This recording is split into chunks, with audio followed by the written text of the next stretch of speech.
10 out of 17. I'm going to go ahead. Oh, there it goes. I was going to refresh, but there it goes. All right. Hey, Debbie. Okay.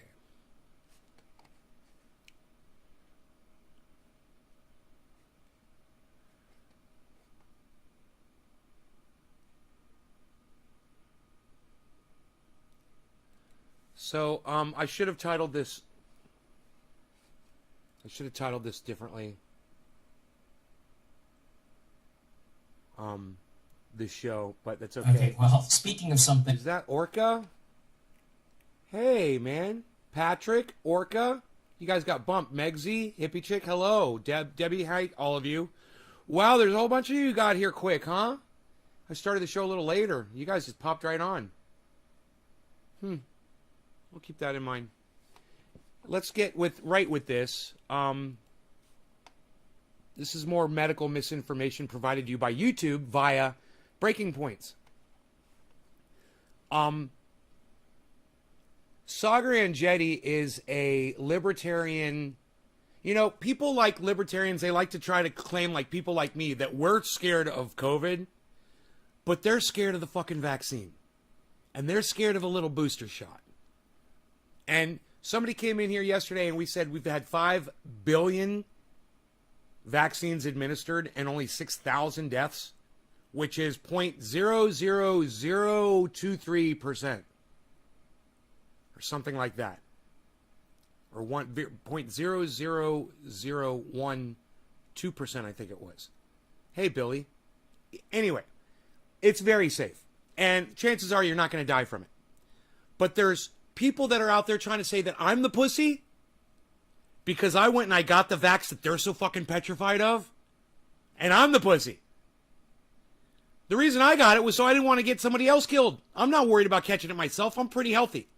I'm really not that worried about catching it myself. I'm worried about me giving it to somebody that's going to die from it, like my elderly neighbors. You know? So when I get vaccinated, I don't do it for me like stupid fucking cunt Saagar Enjeti does. I do it for everybody else. You know? But anyway, I've digressed. Let's get on with Saagar, and you guys can see what a fucking cuck bitch he is. All right? Listen to all the misinformation this motherfucker's about to spread. Thing where people... With his high, squeaky little, no testosterone, fucking hasn't ever fucking hit puberty voice. Should be asking a wakey, wakey, folks. Welcome to the garden.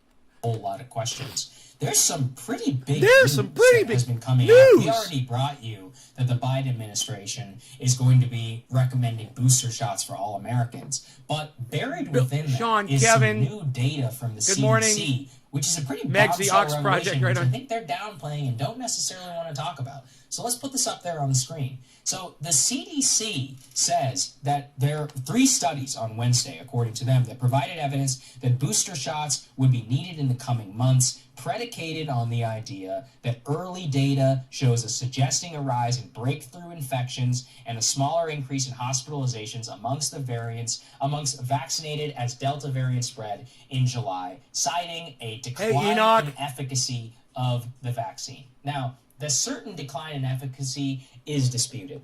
Basically, Moderna and Pfizer were around 95% quote-unquote effective against hospitalization, death, and infection. Okay, first weasel words right there. Quote-unquote effective. No.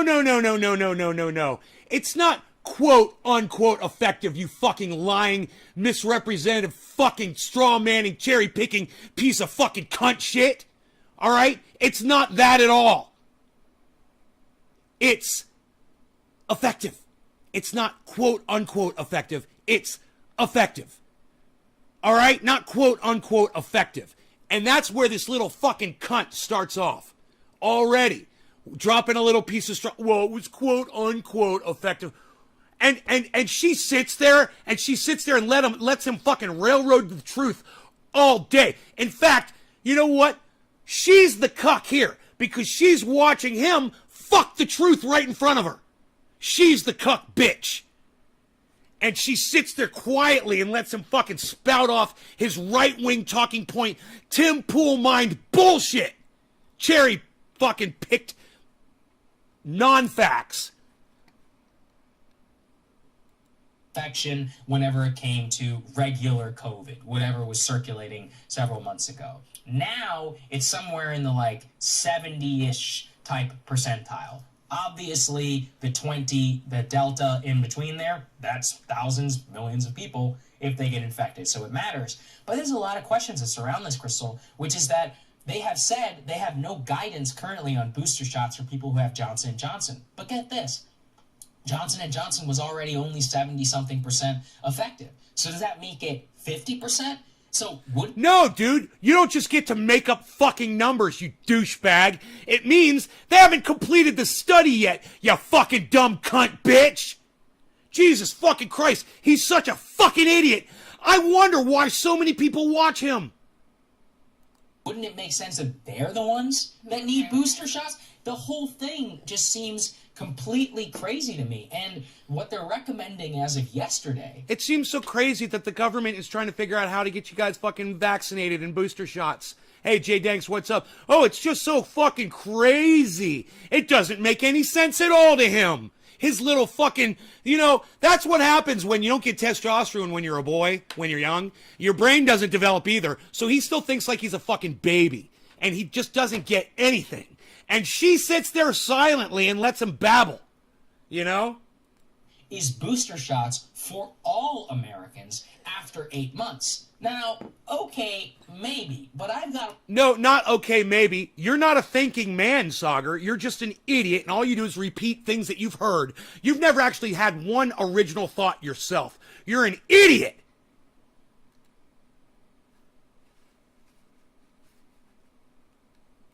Would be needed in the coming months, predicated on new data from the CDC. I'm going back a little. It's a pretty bombshell revelation, which I think they're downplaying and don't necessarily want to talk about. So let's put this up there on the screen. Okay, so they posted information, but they don't want to talk about it? That's more straw manning. Dude, you're reading it off their fucking site. What do you mean they don't want to talk about it, you fucking liar? He's a fucking liar. Oh, they don't want to talk. Dude, he literally contradicts himself within 1 second of a statement. Listen to what he just said. Shell revelation, which I think they're downplaying and don't necessarily want to talk about. Shell revelation, which I think that BC, which is a pretty bombshell revelation with CDC, is some new data from the CDC.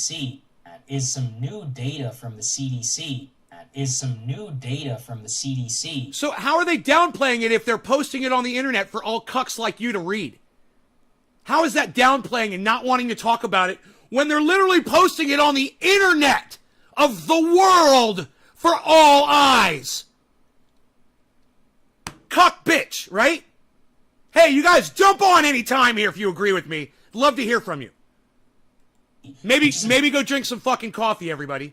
Thank you, Karen. Revelation, which I think they're downplaying and don't necessarily want to talk about. So let's put this up there on the screen. Hey, Sagar, if they don't want to talk about it, why are they posting it on their fucking website where you can post it on your fucking podcast? If they don't want to, it doesn't even make sense, man. These are tiny pieces of straw. He lays them down everywhere.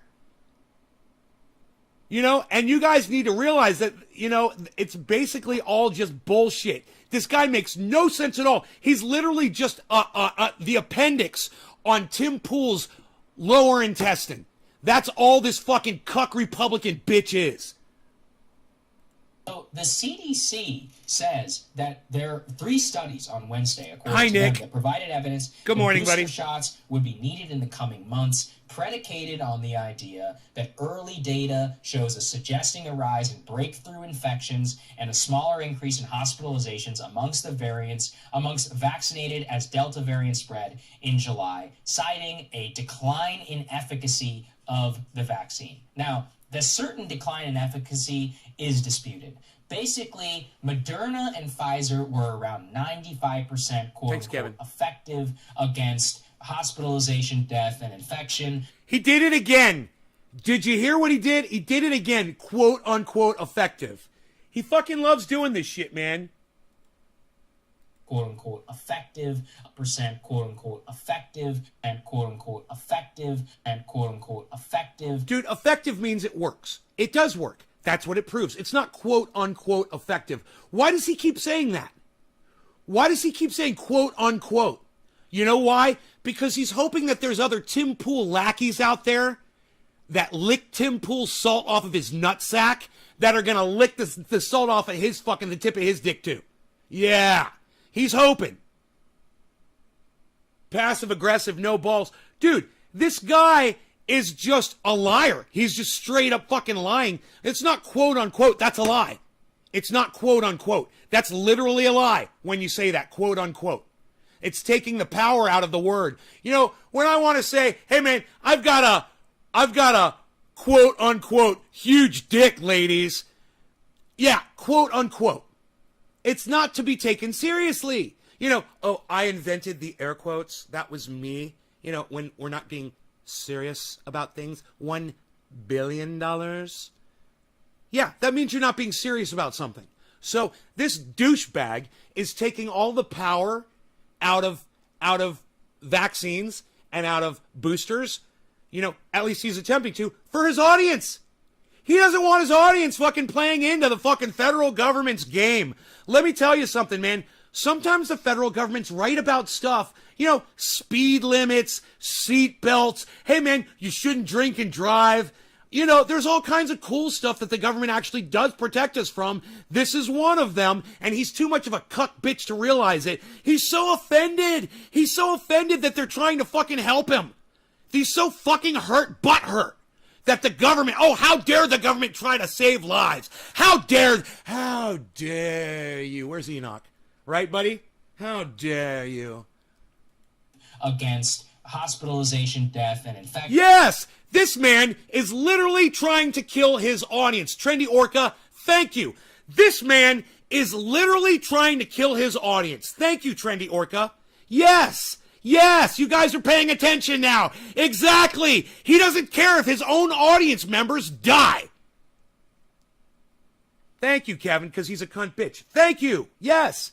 Nay is a scientist on YouTube. Right, Golden Boy? Exactly. I'm a scientist. That's when you would use those quotes. That's when it makes sense. Exactly. I'm no fucking scientist, that's for sure. But that's when you would use those quotes. That's what that means. Regular COVID, whatever was circulating several months ago. Now it's somewhere in the 70-ish. Now he says whatever was circulating. Like, was it COVID? Whatever it was. I don't know. Do you guys hear all these weasel words and weasel terms this fucking weasel cunt uses and throws at his audience constantly? This guy's fucking famous, man. This guy's on a huge goddamn podcast with millions of views, man. And nobody gets to hear my little corner of the goddamn internet.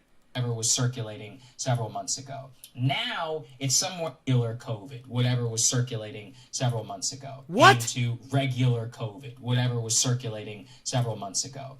Regular COVID, whatever was circulating several months ago. Why does he state it like that? Whatever was circulating. Like, I don't know if it was, you want to call it COVID. Maybe it was something like a flu. Maybe it was whatever. I don't know. What do you mean, dude? You're not even making sense when you do shit like that. All he's trying to do is play to the fucking Tim Pool douchebags out there. You know, if you're just on the fence about this and you're not sure, well, you're going to love this guy. Because he's going to bring you over to the dark side, man, the Republican fucking side. You know, the view of, you know, government bad, vaccine bad, and if you get it, then you're playing into the government's hands, you know, and you're allowing yourself to be controlled by the government's narrative. Go. Now it's somewhere in the 70-ish type percentile. Obviously, the 70-ish. Yeah, I got the vaccine. As soon as I could, I got the vaccine. Fuck yeah, I got the vaccine. I got it. Fuck yeah, Moderna, double shot. Boom. Where was I with this? Ish? He was saying 70-ish. Oh, really? Is it 70-ish? Are those the legitimate figures, bro? 70-ish? Obviously, the delta in between-ish type, 70-ish, 70-ish, 70-ish type, 70-ish. Is it 79? Is it 71? Is it 75? What is it? You're not really doing your audience a service by obfuscating the numbers, by putting an ish after the facts. And that's more straw manning, cherry picking bullshit. He finds a fact, oh, it's dropped to 70, whatever. He doesn't give you the exact number to make it sound like the science is skewed because, if he obfuscates the number, then it means the science is obfuscated too. There's obviously something wrong there if he doesn't have the exact number. So he's going to say 70-ish to make it sound like, they're just throwing numbers out there. No, that's what he's fucking doing. He's just throwing numbers out there at people to confuse you and to make you think that the government's trying to control you. Because they're trying to stop a disease that's murdering folks. Type percentile. Obviously, the delta in between there, that's thousands, millions of people if they get infected. So it matters. But there's a lot of questions that surround this. So it matters? So it matters. So it matters. So it matters. So it matters. So it matters. So it matters. Infected. So it matters. But there's a lot of questions that surround this, Chris. Well, I don't understand. If it matters, why are you working so hard against it if it matters? Why are you trying so hard to pull it apart at every fucking turn? Every little tiny piece of straw that you could pull out. Why are you trying so hard, Saagar? Oh, because he's a right-winger. Because he's just like Tim Pool. Because he loves Republicans' nutsacks deep in his throat. That's what he is. He's a fucking Republic cunt. That's what he is. All right? Get it straight. He's not fucking independent. He's a right-winger, and all he's trying to do is gently shove their narrative down his audience's throats. That's it. God, this guy makes me fucking sick. That said, they have no guidance currently on booster shots. What makes me really sick is that, and you know what I'm about to say.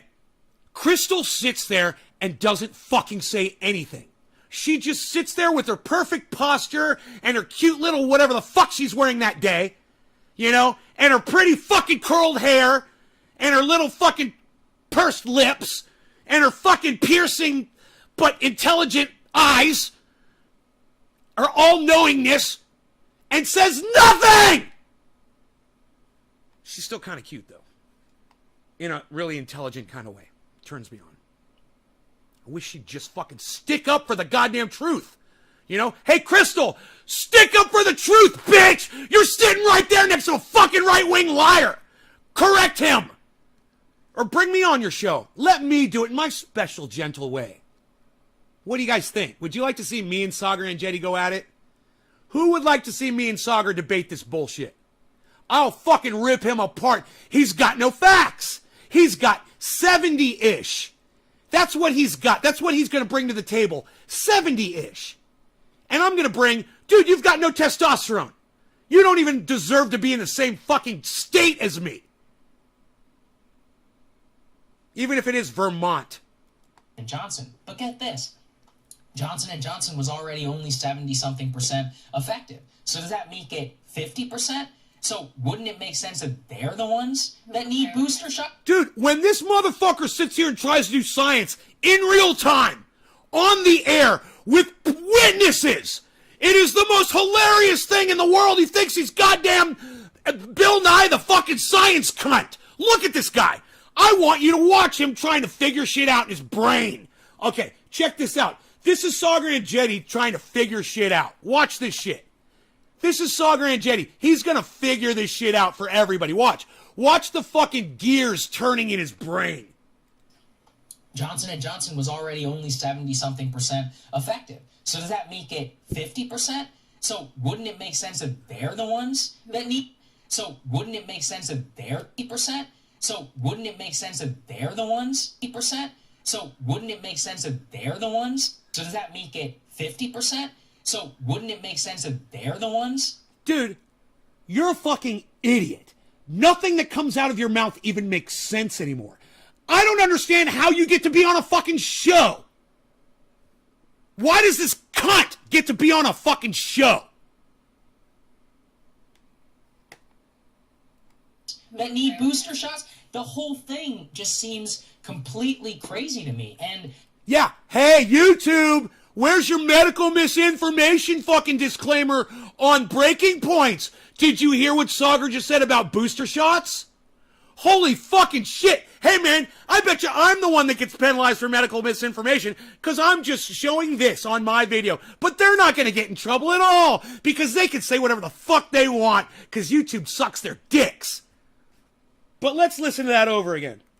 What they're recommending is completely booster shots. The whole thing just seems completely crazy to me. Ones that need booster shots, the whole thing makes sense that they're the ones that need booster shots. The whole thing just seems completely crazy to me. And I was almost, for a second, there was almost as if Crystal was looking at the camera like, can you believe I'm sitting next to this fucking moron? Did you guys see that?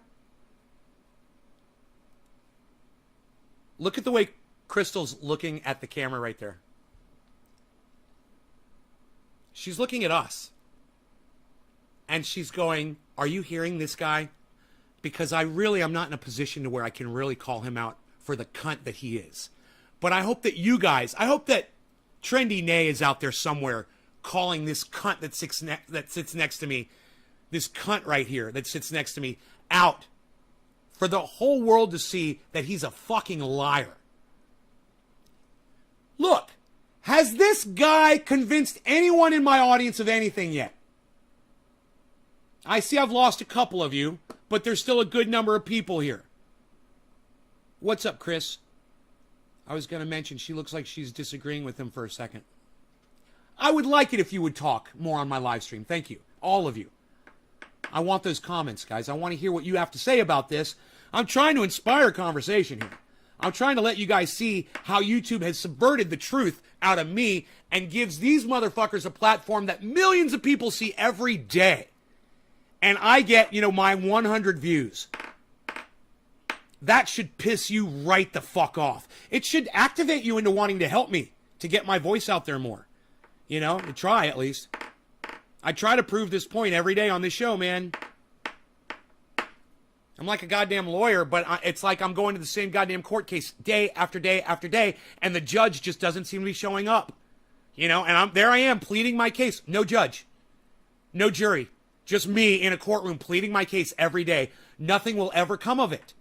If you guys don't activate, if you guys don't get on Twitter, if you guys don't start sharing the video and telling people about this, having a conversation on your own with other people about this, nothing's ever going to come of it. And cucks like this, they're going to get to be the ones that spin the narrative for the whole world. And they are literally telling people that the booster shots are bad. That's what they're saying. That's what he's saying. That's what he just said.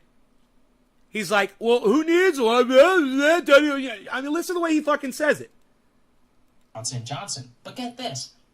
Johnson & Johnson was already only 70-something% effective. So does that make it 50%? So wouldn't it make sense that they're the ones that need booster shots? The whole thing. Did you hear his reasoning? He grabs fake numbers.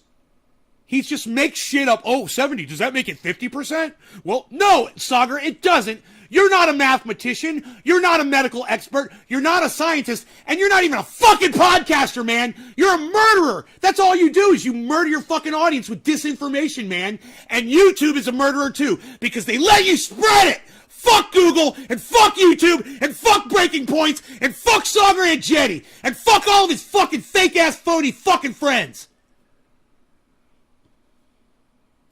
Just seems completely crazy to me. And what they're recommending as of yesterday is booster shots for all Americans after 8 months. Now, okay, maybe, but I've got a lot of questions here because isn't it the elderly and the Hey, Saagar has a lot of questions, everybody. Saagar has a lot of questions. Saagar is the one that we trust to ask all the... Right? Are you listening to this? Like Saagar speaks for all of us. Do you trust this fucking cunt bitch? Do you trust this dumb cunt whose balls never dropped, who doesn't have any testosterone, whose voice still cracks every third word? Do you trust him? The man's penis is probably this big. Do you trust a man with a dick that big? I don't.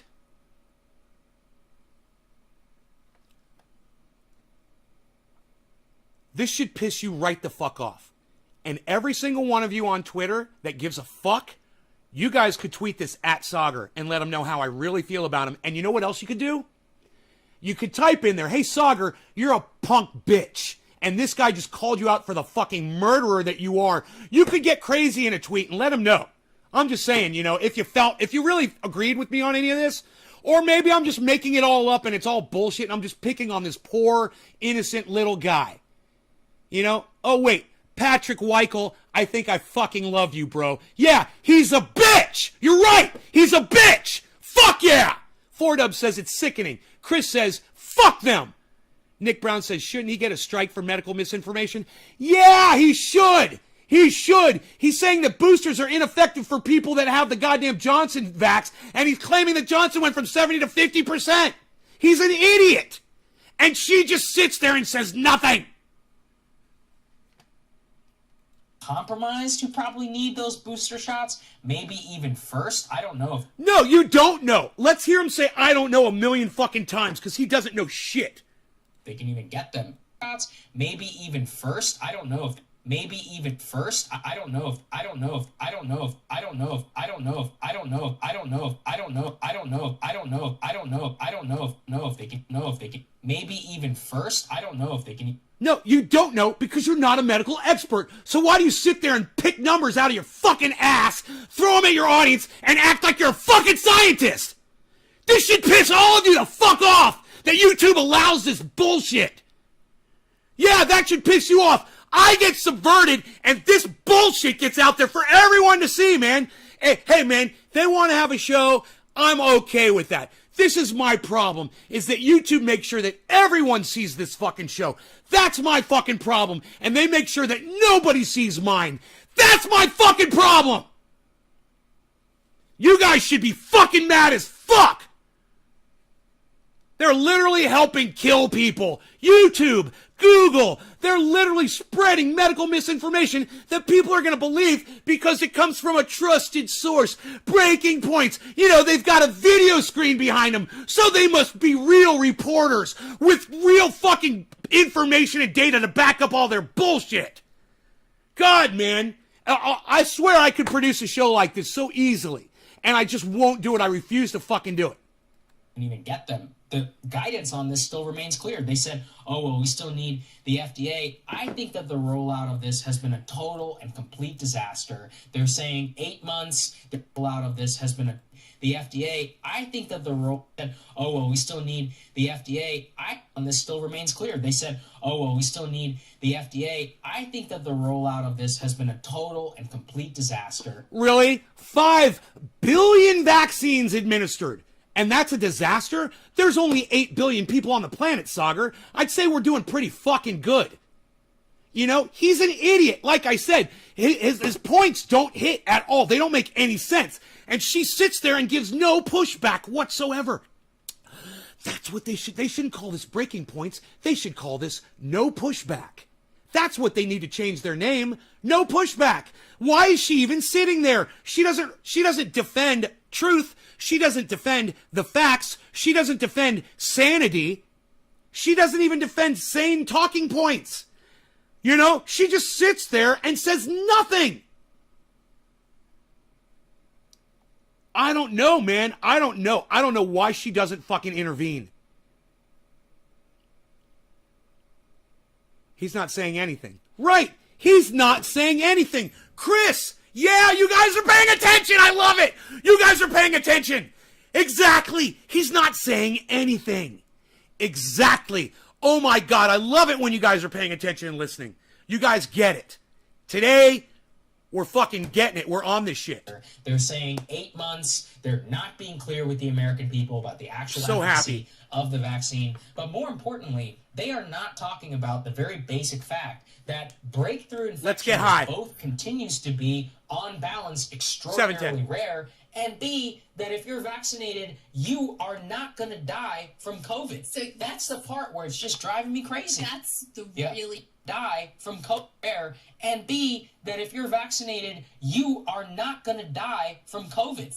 that breakthrough infection is both continues to be, on balance, extraordinarily rare, and B, that if you're vaccinated, you are not going to die from COVID. Importantly, they are not talking about the very basic fact that breakthrough infection is both continues to be, on balance, extraordinarily rare, and B, that if you're vaccinated, you are not going to die from COVID. Balance extraordinarily rare, and B, that if you're vaccinated, you are not going to die from COVID. Vaccinated, you are not going to die from COVID. If you're vaccinated, you are not going to die from COVID. If you're vaccinated, you are not going to die from COVID. If you're vaccinated, you are not going to die from COVID. If you're vaccinated, you are not going to die from COVID.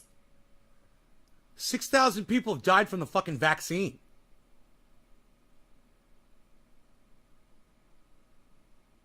So, I don't even understand how he can get away with making a statement like that. I'm sure people have died from COVID that had the vaccine. Can you not find one case? And I'm just going to put this on my audience. How many people have died from COVID that had the vaccine? You guys find me that number and report back to me in the chat, please. Okay? Billy Ballantyne, I'm looking at you, bro, because you always do my research for me. I would love it if more of you guys would pull up your Googles and find out this information. Get me a number. Okay, guys? Help me out on this show, all right? Be like a little mini producer for me for a second.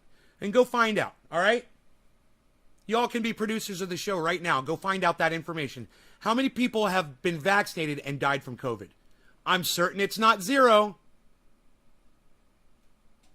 6,000 people did not die from the vaccine? Really, Chris? Well, someone just came in here yesterday and claimed that bullshit. How many people have died from the vaccine? Let me know. Let me know both of those numbers, okay, guys? Let me know. You guys go look it up and let me know. So that's the part where it's just driving me crazy. That's the really, really key point. And by the way, it's not just us who are raising these questions. There are a lot. Yes, this guy is dumb. Let me tell you something, Silver. The only thing he knows how to do is interview people and ask questions. He never listens to the answers. He doesn't pay attention to facts. He has a problem with just basic rationalizing. Let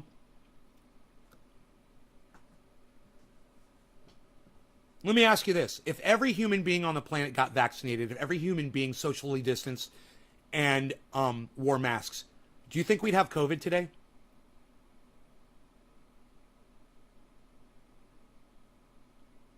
I'm detecting a massive lull in my chat right now. You guys are just not responding to anything I'm saying. So maybe refresh the page and catch up with me, guys, so we can be on time with each other, so you guys can react with me in time. This is a show about me and you, right? It's all of us. But if you guys aren't talking to me, I can't have a conversation. You guys aren't typing anymore. All right. And Megsy just says cheers. Okay. All right. A lot of experts who are saying maybe booster shots for the elderly. Yeah. Maybe people. Chris, thank you for looking up the numbers. Thanks, Billy Ballantyne. Kevin Vaught, NBCnews.com, July 30th, 2021. At least 125,000 fully vaccinated Americans have tested positive for COVID, and 1,400 of those have died. This was a month ago and has risen a bit, I'm sure. All I could find so quickly. 1,400 vaccinated people have died from COVID. That makes him a liar 1,400 times over. He's a fucking liar, everybody. And you know what? That's medical misinformation, and that should be taken down by YouTube. They should fucking put a notification under the video to give people the real information. But they're not going to do that because that's breaking points, and nothing they say is untrue according to YouTube. Dude, I'm here proving this shit all day long, man. There are almost 7,000 reports of people dying, but that's not accurate at all. Well, Chris, 3,000, however many. I'm sure some people have died from the vaccine. It's unavoidable. It's unavoidable, bro. When you're giving medicine to 5 billion people, some of them are going to drop dead from it. Humans are diverse. And yeah, sometimes, we have allergies that we've never even heard of before. Somebody's got an allergy to peanuts. I mean, fuck? That's crazy, right? I'm allergic to peanuts. 23rd on CDC website. Okay, 2063, says Nick. Cause of death is not always clear. That's true. I understand, Chris. I understand. I do understand. My point is this. It's not zero, right? We can all agree that Sagaran Jetty is a fucking liar. He's literally just lying to his fucking audience all the time.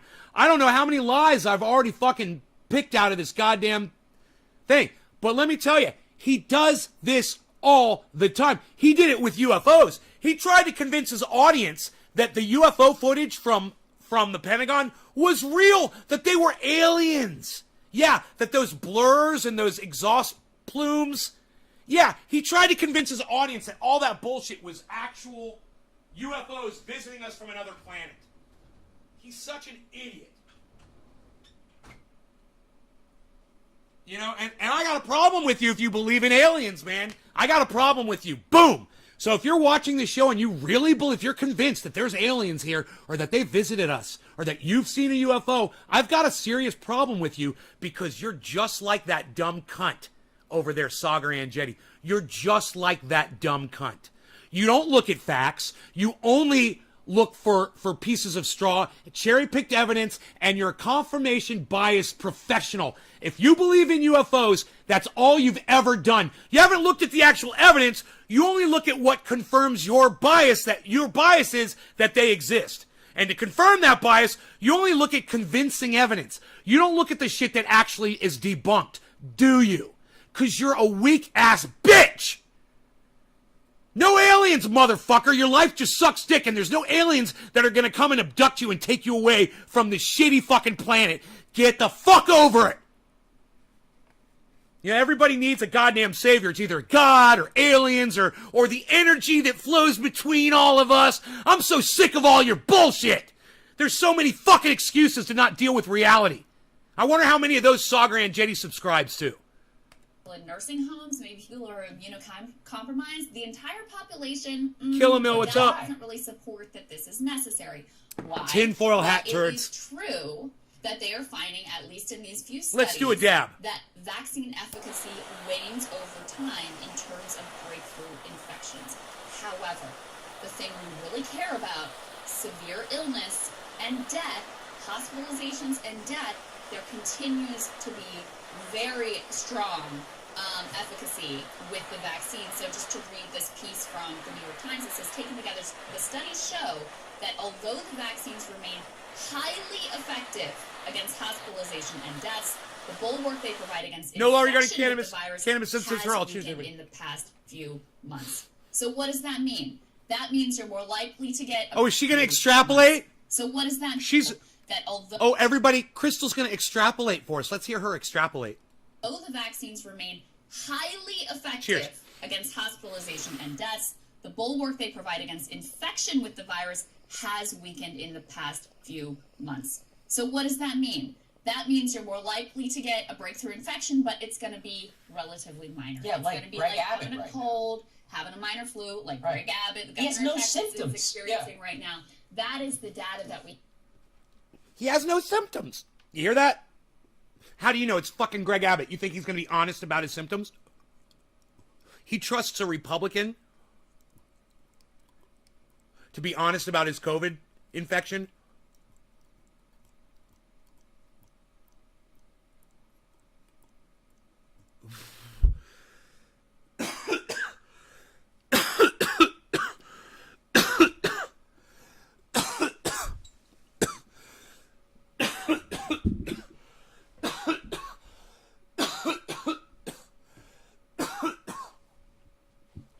Oh God, that was a big doubt.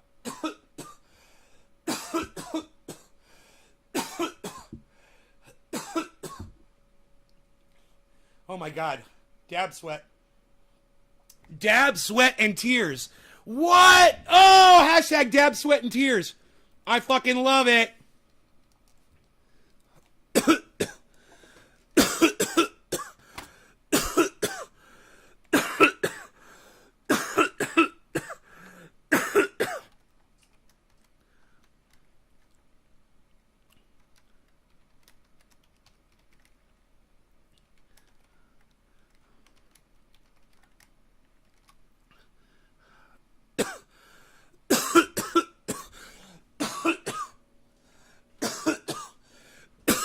Nick, you got it.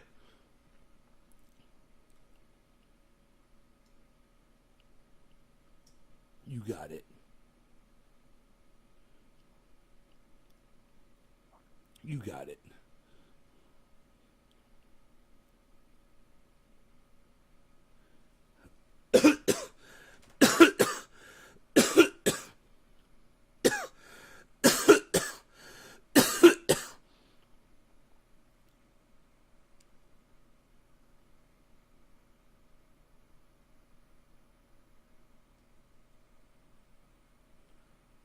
I'm trying to show this sweat, dude, but I can't.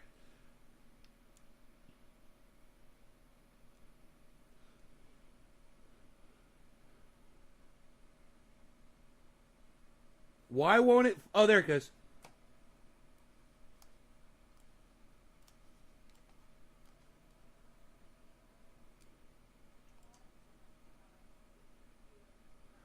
Whew. What a sweat, dude. This thing won't stop. Look at that sweat.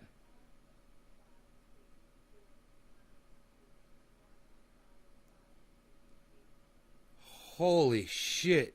I am still sweating, guys. What a fucking crazy dab. What a crazy dab. Oh, fuck. I spilled my coffee. Good thing I'd almost finished it. It's just a little bit. I spilled a little bit. A little bit. I can fix this. I can fix this.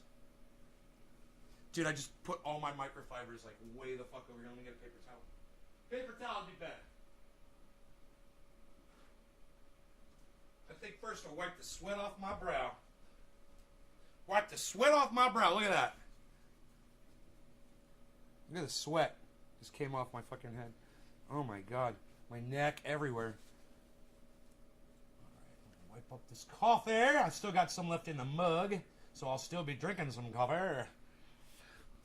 Girl, I picked the mug up before it all spilled out. What, son? Dude, where'd the camera go? Hey, camera. Hi, camera. Wow, dude. I put dab, sweat, and tears, and you guys aren't even fucking retweeting it. I'm worried about what? Nipple, what you worried? Hey, Iceman! Yo, Iceman! Yo, Iceman, Iceman. Yo, Iceman, yo, Iceman. Iceman's here, dude. Psst. Nobody's even talking about Iceman anymore, pal. What are you even doing? Dude, 22 days, Big Jim's going to be here. Something like that. He called me yesterday. He's like, 22 days. I'm like, right on, bro.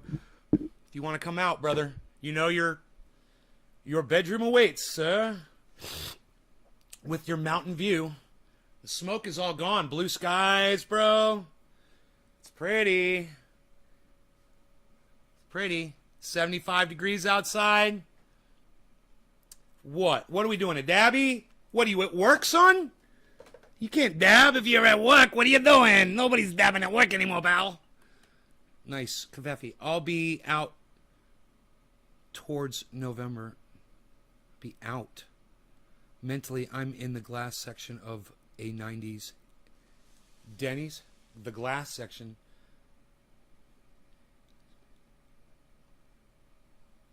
Remember when Denny's used to have a smoking section? I do. Adam, what's up? You're at lunch? Hey, I'm gonna do dabby for Iceman. Hey, Adam, what's up, buddy? Okay. I dab at work daily. I dab at work daily. I dab at work daily. I dab at work. Doesn't Crystal look fucking hot? Let's watch some more Crystal. She looks great. We have right now. Now look, if you go up the sort of risk spectrum, if you're an older person, if you have a lot of comorbidities, if you are immunocompromised, then it starts to make sense that you might be one of those rare people who gets the breakthrough infection and ends up in a really dire place because of it, just because you don't have that strong immune system to be able to fight back. Then it starts to make more sense. But just I remember something about the glass. That everyone There's like it's like a party room. Without really explaining right? the American Why? Again, I think it's dude, very sketchy decision, I'll say. And I also think it does. Do you guys remember what Denny's used to be called? Do you guys remember what the restaurant Denny's used to be called? Something else. Who remembers what Denny's used to be called? And I'll tell you why they changed the name.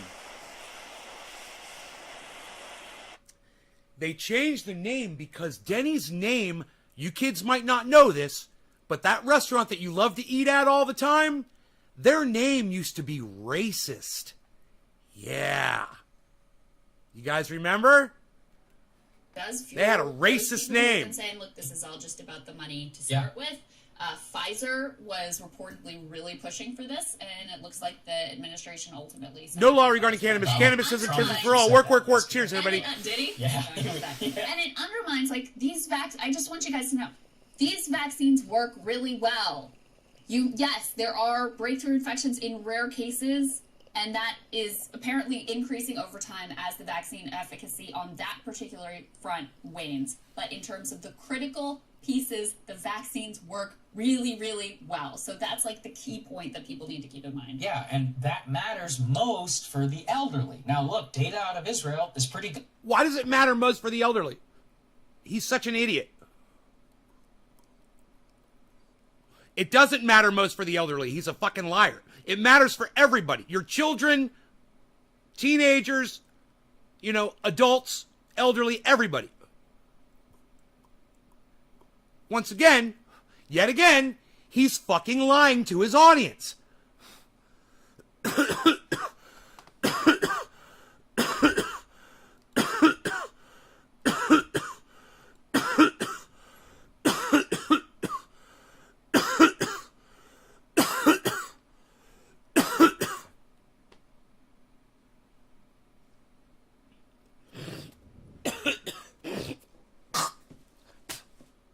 Maybe it was Perkins.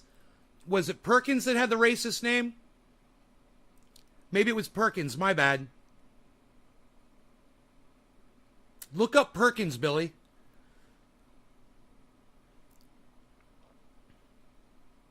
Or maybe that one just totally went out of business because they had a racist name. I thought they changed their name to Denny's. Or maybe Denny's bought them out or something.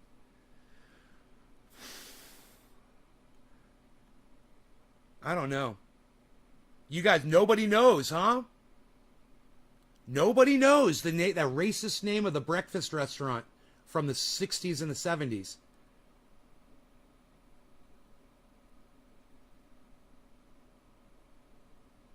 I don't even want to say the fucking name.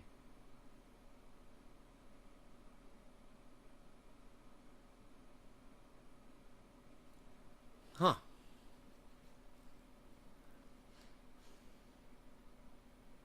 I thought it was Denny's, but I must have been wrong. Perkins is still open. Yeah, Ice, what's up? You're still here. Yeah, Perkins is still open. Look at Crystal all sipping on her coffee. All hot. Because her hot if you're coffee. Elderly and you watch the show, I recommend that you get a booster shot. 86% of... See, he's only telling elderly to do it. He's not telling everybody to do it. He's just telling the elderly. It was White Castle. White Castle's still open, isn't it? Isn't White Castle still open? Yeah, Sambo's. There's Billy's got it. Yeah, Sambo's, bro. You guys, Billy got it. How'd you get that, Billy?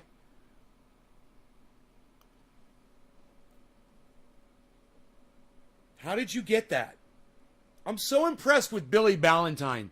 He really kicks ass as far as mining information. He knows how to do it. I would like to have Billy teach a master class for all of you on how to research information, how to source out shit, find things out quick, and educate yourselves quickly on shit.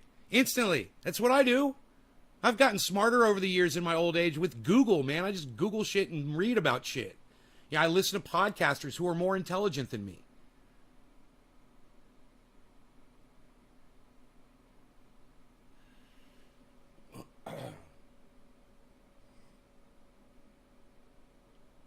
Billy, tell us how you came up with that. I'm really impressed right now. Are you guys all like, I searched racist breakfast joint 1980, scrolled it till I found similar story. Boom, Sambo's. I wonder how prevalent they were, bro. We had one in Orlando. I'm pretty sure that Denny's bought them out. That's what happened, bro.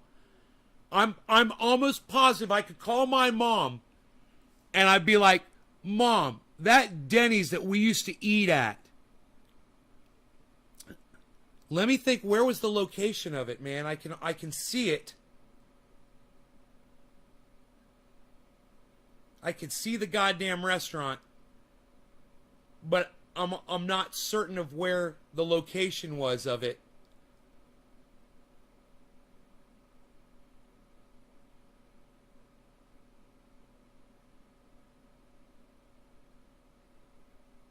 I want to say 1792 Castleberry. There was a Denny's, 1792 Castleberry somewhere. I think I could see the restaurant, but I can't see the location. Is it right there at the corner of 436 and 1792? DC, are you here? David Campione, DC Vision, where you at? When I need you. He would know. Highway 436 and 1792. I think it was right near there. That used to be it. Surrounded by Keith. Damn, you fucking found that shit, bro.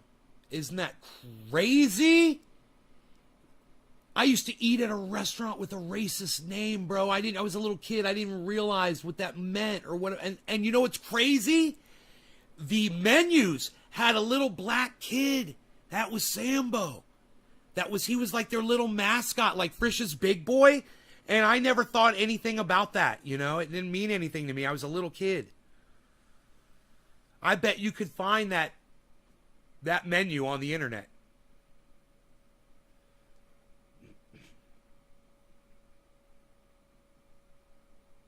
It was nationwide. It was nationwide. Does it say that Denny's bought them out? Dude, I could see that motherfucker. I can see it. I can see that Denny's. It keeps popping into my brain, man, but I think I got the location wrong. God, I wish fucking DC was here. He'd fucking tell me right now. Denny's got in trouble for being racist in their hiring. Yeah. I think I remember that. I think I remember that story about Denny's. I remember that shit. Kevin, right? You remember it now, right? We have racism. We've been basted in racism. We don't even remember it. It was almost like we were indoctrinated into it, man. And we didn't even realize it, you know, when we were kids. We didn't know, you know? What the fuck, dude? It's so fucked up. Food service denying providing inferior service to racial minorities, especially black customers, surrounded by Keith. Which restaurant refused to serve blacks and then got fined for it? That was in the 60s, man. That was common for restaurants to not allow black people in. It's fucking crazy, man. They had my father grew up around all that racism in Florida, in Orlando. Signs, water fountains that only white people could use, bathrooms that only white people could use. In restaurants and out in public, all kinds of fucked up shit like that. You guys might not know about that stuff, but I've heard the stories from my father. You know?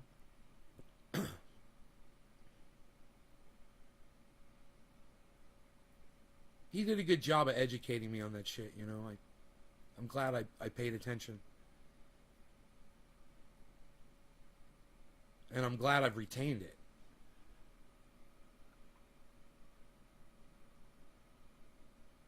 I mean, there might be just enough time for humanity to get over all this bullshit. Racism. There might be time. Or at least for a lot of it to die off. But I just think the media goes about it the wrong way. Especially corporations that produce commercials. And they know that those commercials run on big news stations where there's millions of people watching every day. And they try to, they select actors and actresses based on their race. You tell me that's not fucking racist right there. That these advertising agencies, they're literally looking for a certain person of a certain color for a certain role. Because that's the way it is. Sanford, Fridays was white night, Saturdays was black night. Sanford Plaza. Really, Dan? I didn't know that. White night and black night. Wow, man.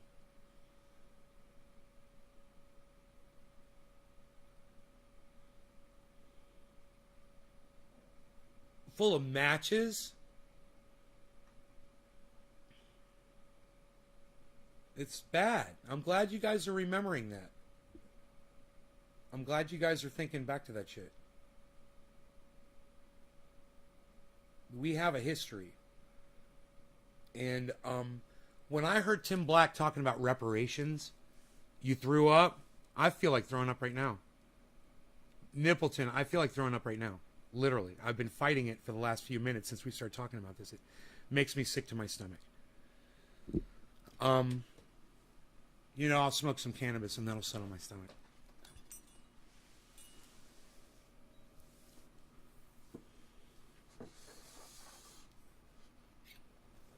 What's going on over here? Psst. Nobody even knows what's going on over here anymore, pal. Why were you sitting in the dark? Nobody's sitting in the dark anymore. You are my dad, says Nippleton. I wonder how many people have come in and said that to me. How many kids do I actually have out there? Hey, man, if you guys are my kids, if you really felt that way, wouldn't you come to more of my fucking shows? I got empty nest syndrome over here, people. All right? Come back to the nest.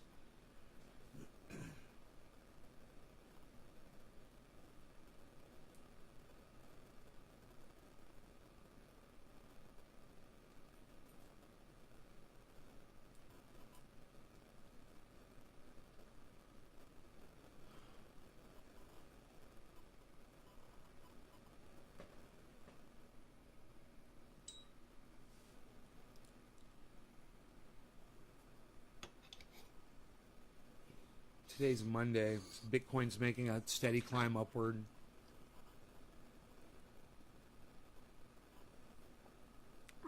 A 24-hour high is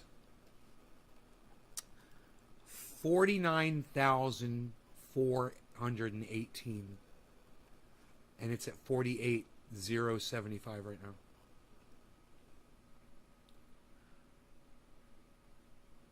Really racist before Martin Luther King was terrible. It did take a few decades to really turn things around, in my opinion. Yeah, I mean, if we came this far, we got to get rid of all the subversive racism. All the other half of people that are racist that are still in denial that they're racists. People that support racist leaders. That would mean all the Republicans and all the Democrats. They're all racists. If you're a Republican, you support Donald Trump, you're a racist because he's a racist. If you're a Democrat and you support Joe Biden, you're a racist because he's a racist. That's a lot of racists. But I believe that there's more people in the world that don't subscribe to voting than that do. So you fucking cuck Republican cunt bitches out there, you guys are outnumbered now. And the more of you that hear my words and say, yeah, man, all politicians suck balls. Why the fuck am I even voting? Why am I even voting? Fuck this stupid fucking system and fuck these cunt lying bitch politicians. why should I even fucking vote?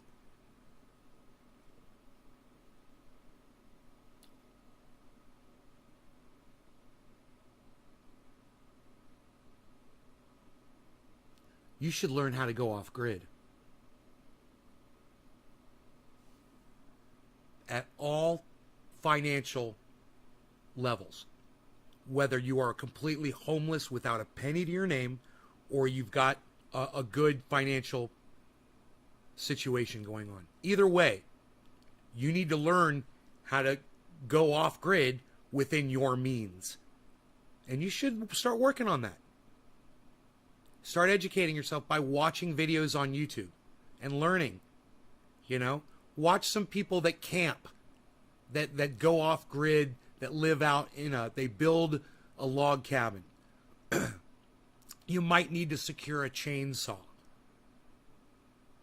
You know, you might have to be able to get a fuel tank and, fill it up with some fuel so you'll have enough gas and oil to run your chainsaw. And don't forget the chainsaw also takes a special kind of oil that lubes the chain.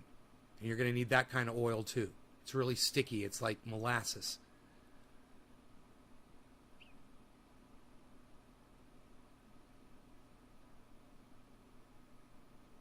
That's it, man. You can fucking do it. You can get a chainsaw and some fuel. Go out in the woods. Go build yourself a fucking cabin. If you don't have the means to do that, if you're not physically capable, well then, this is what I recommend. You start making some fucking friends, man. You start making some alliances with people who are capable. And you figure out how you can fucking contribute. Maybe you're just the person that brought everybody together. Maybe you're just the genius that watches this show. There's only 14 of you.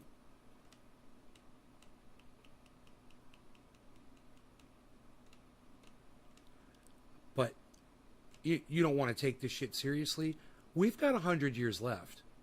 If you don't learn how to do this now, your kids, your grandkids, they're all fucked. And your grandkids are not going to live out full lives. Or at least the grandkids that aren't born yet. Anybody born right now should be okay. 100 years. If they're born right, if they're alive now, they should be okay. Your great grandkids are fucked. They're going to get a 50-year life. Maybe 60 years. Tops. And the last few years are going to be shit.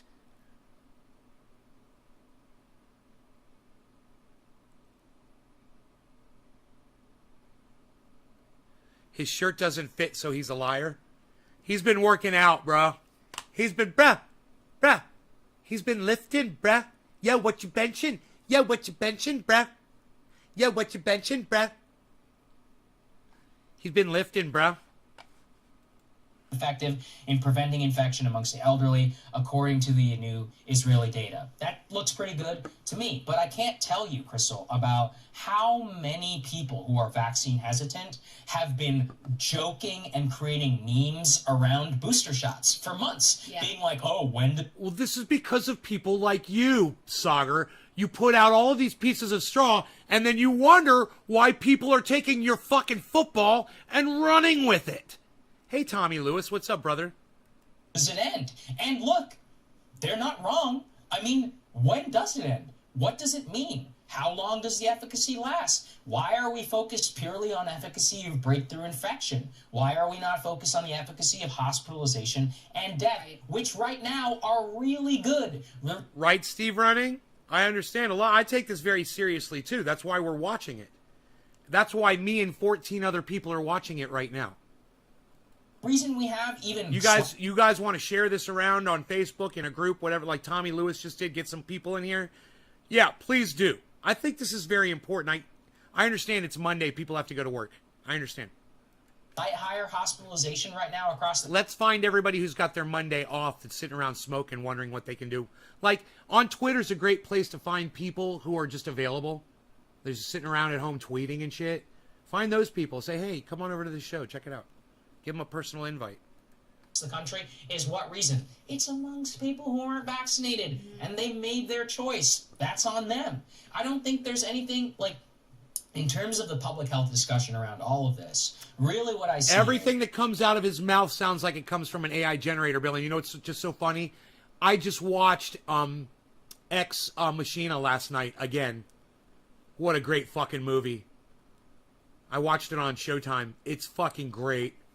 It's such a great movie. And Showtime's playback is really high def compared to fucking shit flicks. Way better. Their playback engine is way better than shit flicks. In fact, I don't think the movie stalled at all last night. At all. Throughout the whole time I watched it. And I watched 1.5 movies last night. Did I watch? No, I watched 2 fucking movies last night. I believe. Yeah, till the end. I watched 2 fucking movies. Yup. You're sculpting a severed head. It feels good to be in good health. The last 10 pounds are the hardest. Yeah, dude, I need to go have a cheat day, bro, but I haven't done it yet. This is what I'm gonna do. I haven't done this in a while, in like a month, but I'm gonna go to McDonald's. I'm gonna get me a Big Mac, heavy pickle. I'm gonna get 2 cheeseburgers, heavy pickle, with Big Mac sauce added to the cheeseburgers. I'm going to get a large fry and a small Pepsi. I'm going to get a large fucking Blizzard because fuck you, I'm cheating. Yeah, I'm getting a large. I'll be getting a large Oreo Blizzard. I'm going to slam so much fucking sugar into my body, it's just going to go like, fuck you. And my gears are going to start churning again. Yeah. You know what I'm saying, bro? You make me want to shout, get my hands up and shout, get my feet up and shout. A little louder now, a little bit louder now, a little bit louder now, a little bit louder now. You make me want to shout. Wait a minute. Ooh, I've got to do my leg lifts and work on my belly and try to get my stomach burning and a churning, ready to go. You know, sometimes if I just think about a Big Mac, my body will just kick in and I'll start losing weight. I'm making you hungry. When you're done eating, watch this Breaking Points again and you'll just puke it all.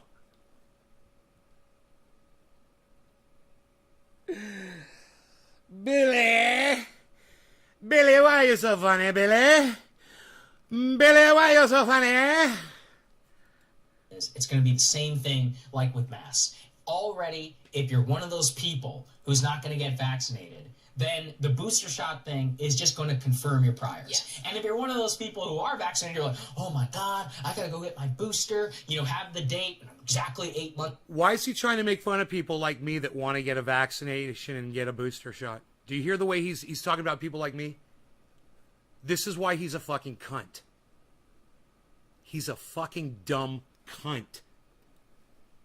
Same thing like with masks. Already, if you're one of those people who's not going to get if you're one of those people who's not going to get vaccinated, then if you're one of those people who's not going to get vaccinated, then the booster shot thing is just going to confirm your priors. Yes. And if you're one of those people who are vaccinated, you're like, oh my God, I got to go get my booster, just going to confirm your priors. Yes. And if you're one of those people who are vaccinated, you're like, oh my God, I got to go get my booster. God, I gotta go get my booster. God, I gotta go get, oh my God, I gotta go get my booster. Oh my God, I gotta go get my booster. Oh my God, I gotta go get my booster. Oh my God, I gotta go get my booster. Have the date, exactly 8 months to the day. You're gonna go, those people were all probably fine anyway. And the country's just gonna split apart. I also have questions around the vaccine thing. First of all, I got my vaccine card laminated. So now what? Does that mean how is somebody gonna sign it? You're not supposed to do that, right? I didn't know, but it's because I went abroad. And God, I gotta go get my booster. God, I gotta go get my booster. Oh my God, I gotta go get my booster. Oh my God, I gotta go get my booster. Oh my God, I gotta go get my booster. Oh my God, I gotta go get my booster. Oh my God, I gotta go get my booster. Oh my God, I gotta go get my booster. Oh my God, I gotta go get my booster. Oh my God, I gotta go get my booster.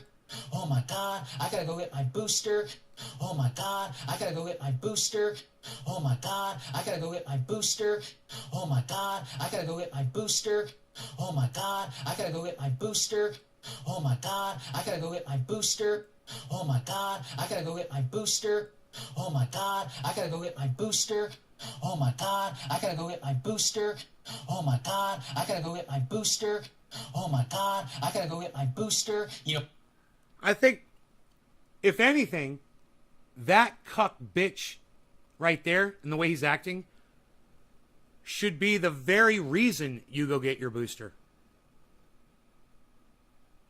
Am I right?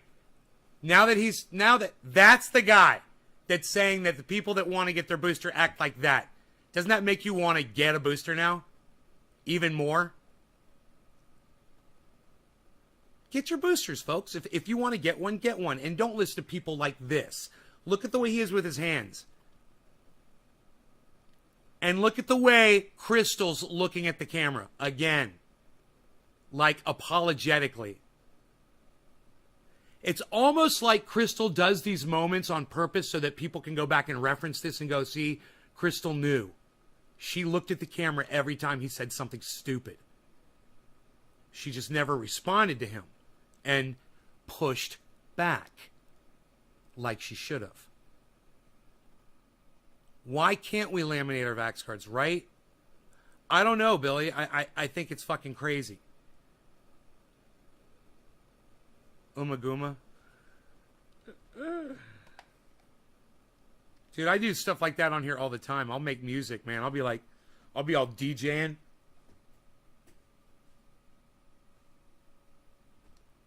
Have the date shot thing is just going to confirm it. God, oh my God, oh my, oh my, oh my, oh my, oh my, oh my God, oh my God, oh my God, oh my God, oh my God, oh my God, oh my God, oh my God, oh my God, oh my God, oh my God, oh my, oh my God,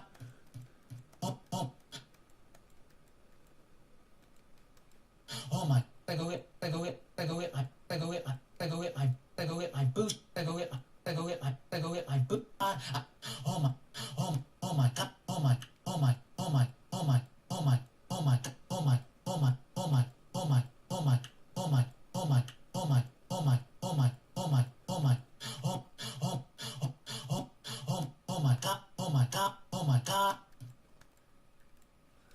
God, I gotta go get my booster, have the date, exactly 8 months to the day. You're gonna go, those people were all probably fine anyway. And the country's just gonna split apart. I also have questions around the vaccine thing. First of all, I got my vaccine card laminated. So now what? Does that mean how is somebody gonna sign it? You're not supposed to do that, right? I didn't know, but it's because I went abroad and you can't take it out. It was getting all ratty. But the real thing is, how does this apply to the vaccine passports? Places like San Francisco, where you're going to need a booster shot in order to go out and eat. 2 shots enough? What about? Hey, man, I don't care. Am I going to need a booster shot? I don't care. I'll go get it. Is that going to help me? Probably. So I'll go get it. No big deal. I'm not worried about it. It's the perfect amount of time to do that for. About New York, same thing. I mean, this is where things get real dicey in terms of what you're going to force people to do, what not, what the metrics are, and the American people just want answers. Do we care about breakthrough infection? If we do, make the case. I haven't heard a good case yet. Why exactly we should care more about breakthrough infection? Do we care about breakthrough infection? If we do, make the case. I haven't heard a good case yet. Case. I haven't heard a good case yet. Case. I haven't heard a good case yet. Case. I haven't heard a good case yet. Case. I haven't heard a good case yet. Case. I haven't heard a good case yet. Case. I haven't heard a good case yet. You haven't heard a good case yet?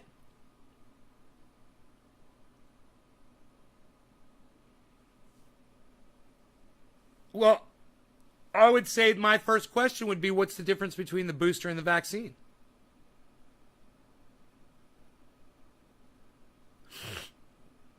That would be my first question. What's the difference between the booster and the vaccine? Is it the same fucking thing?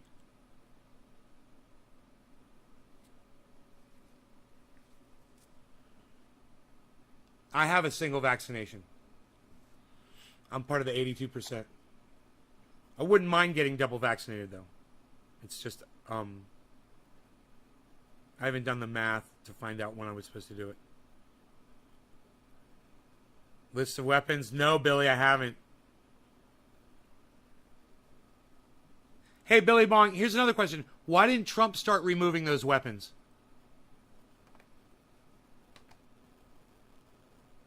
And why did Trump release fucking 500 Taliban? Or 500, was it ISIS? 500 ISIS fighters. Whatever the fuck he did. Or 5,000. I'm sorry. You know, they're all fucking corrupt, bro. All of them. Fuck them all. Don't vote for either. You're a racist if you vote for either Biden or Donald Trump. Don't vote for any of these fucking douchebags. Fuck them. We were just talking about that before. Why exactly we should care more about breakthrough infection when every single American on the planet has the ability, whenever they want, to go and get protection from COVID from the worst symptoms. Trump said he was going to remove the weapons and he never did, right? Yeah, go blame that motherfucker, bro. Hey, Billy Bong Thornton, go blame Donald Trump. He said he was going to remove the weapons and he didn't do it. Look at that. I didn't even know that. Get rid of it, the less a potential for mutation. This is a time thing, too. Right? You're fucking my head up, bro. I thought you get the second one to go weeks after the first one. Second one, 2 weeks. Yeah, that's not the booster. You got to get 2 Moderna shots. It's different. You get 2 of those. That's just considered a single dose. Hey, yeah, Tara. You have to convince me Hey, firmly, Dom. Given the fact that children, by and large, are not affected by this disease. Yes, I know they can get sick, but in terms of the children who have been killed by this virus, vast majority of them have the most insane comorbidity. Yeah, but what if one of those kids was yours, Sagar? Would you want everyone to get vaccinated then? What if you were the father of a child that was severe at risk of getting COVID and dying from it? From a lung disorder, or, you know, some kind of a immune deficiency. Is that fair enough to say, guys, that I think this right here really convicts him more than anything else, is that he doesn't even care enough about the facts to just look at the basic data to realize what he is saying right now. Do you guys want to hear him say that again? You want to catch that again?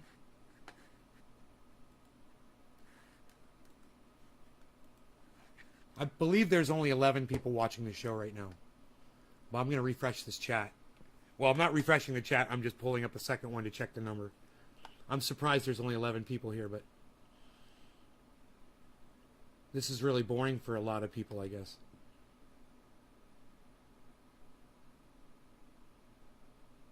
Yeah, 11. Okay. Good to know. Listen to him say this again.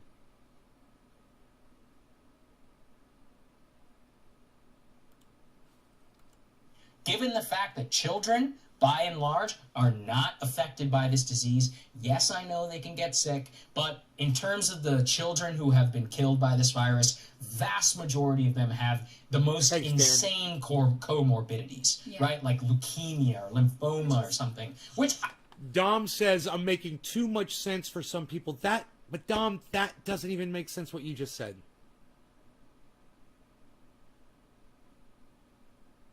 I mean, it doesn't make sense, but I guess maybe you're right. Because if Tim Pool was live right now, he'd have 20,000 people watching him. 20,000 people. And he's not making sense. And I guess you're right. People just don't want to hear somebody that makes complete sense. Because the reason why, Dom, is because Their narrative is not making common sense standards, not meeting the standard of common sense.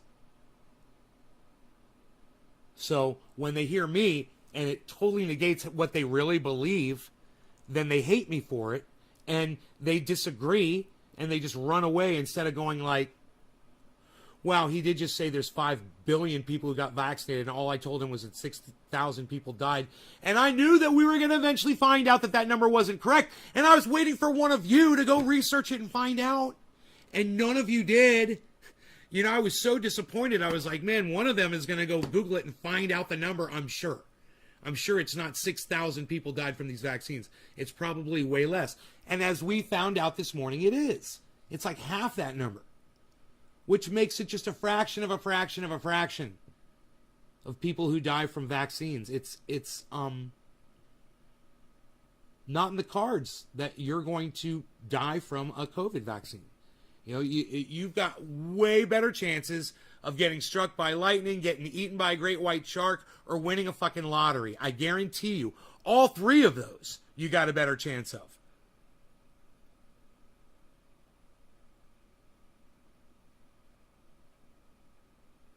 And I'm just doing this, people.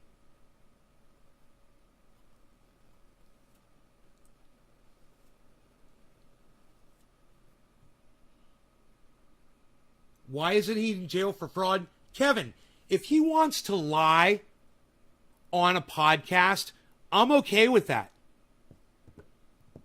What I don't understand is why YouTube wants to promote his lies and why they don't put a disclaimer on their bullshit. You know, why don't they say, this is literally COVID misinformation. This man is literally lying. It should say that below the title of the video. Not above it, but below it. And I'm okay with that. And if he wants to lie to his audience, fine. Here I am. This is the thing. Here I am. Now there's 6 people watching my show, guys.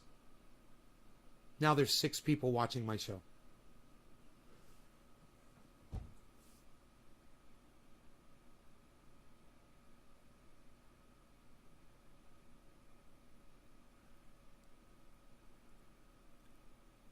YouTube should definitely allow the debunking of the bullshit to proliferate equally. No matter what my saltiness is or whatever amount of cursing, they're obviously okay with people cursing. You know? So, you know, I hear giant podcasters curse all the time. They don't get penalized for it. It seems like if you're in, you're in, and if you're not, you're not. But they want to really amplify this narrative. It's crazy. These liars, these fucking liars. And you know what? This is hilarious. Look at Crystal right here. They're just as complicit. Look at Crystal, guys. As any other misinformant, and Crystal is just as guilty as any other misinformant on YouTube or anywhere for sitting there in silence and not defending the facts. Like I sat here with you guys in real time and we defended the fucking facts. You know, during my show, while I'm live, we defended that. They don't do that. And nobody fucking fact checks this motherfucker. He's, you know, everybody should get vaxxed. Your children are probably needing to get vaxxed. You know, they're saying, you know, young kids, I don't know, what's the age limit on a vaccine? What's the youngest kids that are getting vaccinated for COVID? How young can you be and receive a COVID vaccination? Google it. Google. There's 6 of you. Somebody Google that. 6 fucking viewers, man. I'm broadcast. Hey, thank you, Taro. 13 years old? Well, that's just fucking stupid. Why can't a 10-year-old? Oh, now you're saying 12. Why can't a 10-year-old? Why can't a 9-year-old? Why not? That's just fucking stupid. But, okay. 11. Dan's saying 11 now. 11.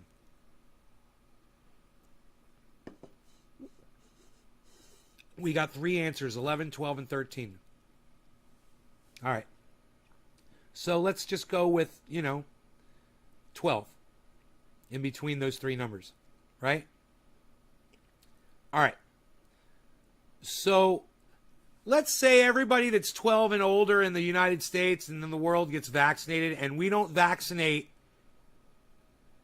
kids that are 11 and younger.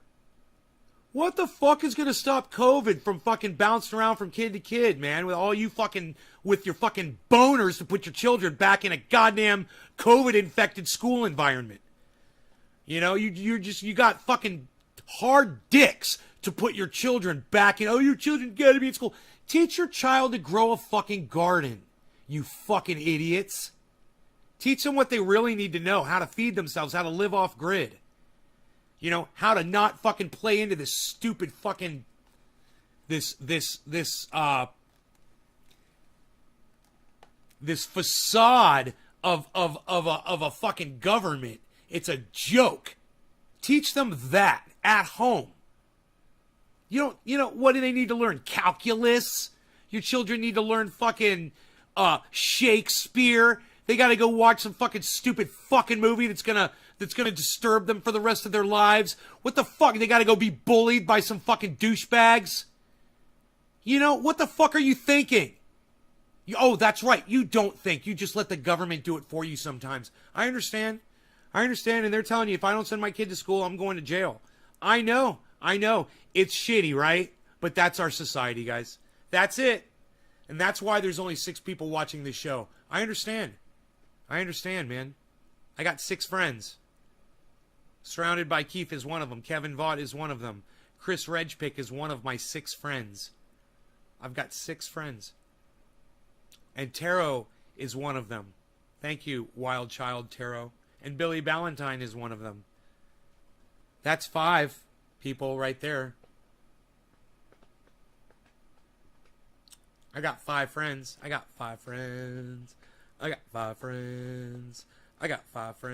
10 friends now. I got 10 friends. I'll be your friend, says Dan. Dan will be your friend. Dan Andrews, I'll be your friend. Dami Dam Dam. Yo, Nay, good show, says Dami Dam. $48,118 is where Bitcoin is right now. 48,100 basically. And it's slowly headed upwards. But it looks like Ethereum fucking shot way up. Ethereum looks healthy. $3,267 a coin. You imagine that, man? Let's do a little demonstration. Let's do a little demo.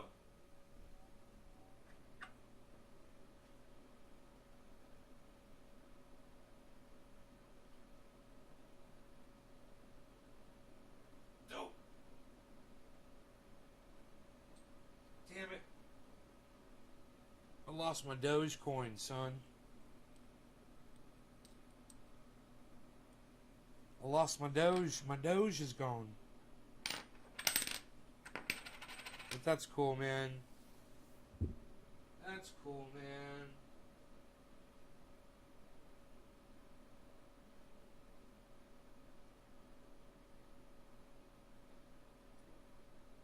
Litecoin. Doge. Oh, I found it. Alright, so. This is a Dogecoin, an Ethereum coin, and a Bitcoin, right? Doge right now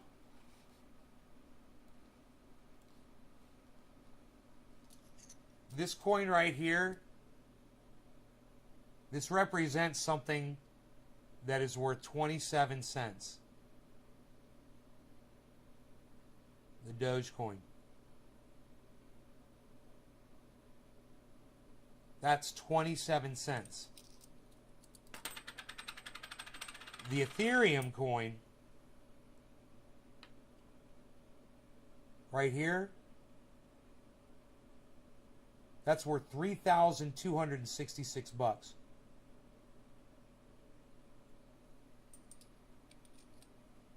And the Bitcoin right here, right now is worth, this represents something that is worth $48,100.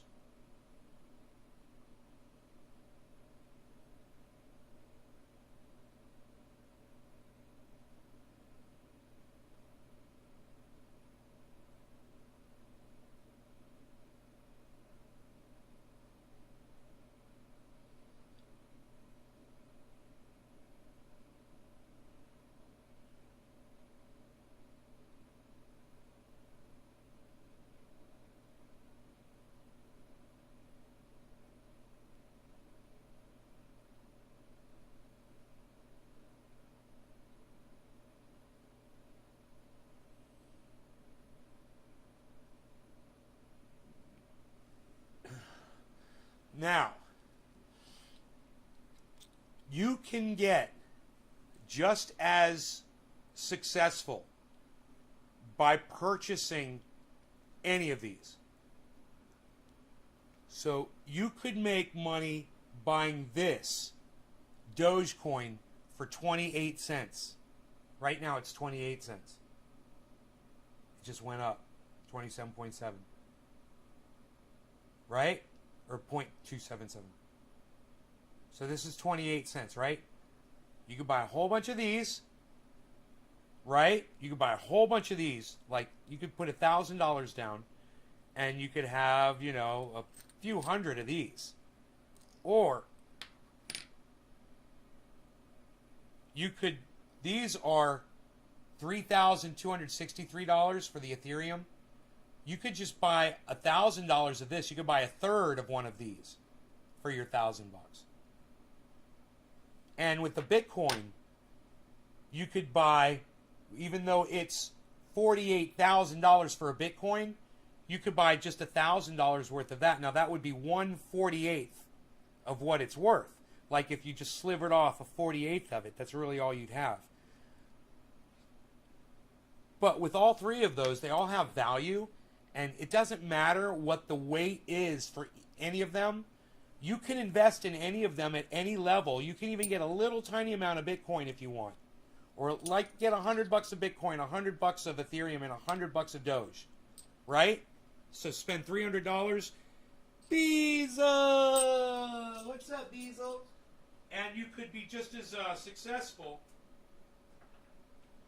on any of those, whichever you're most comfortable with. And that goes with all 10,000. There's like over 10,000 of those now. It doesn't matter which one you invest in. You can make money whether they're going up or going down. You should watch Carl the Moon on YouTube and learn all about that. And he talks about, you know, more advanced trading than what I do. I do long-term investing. And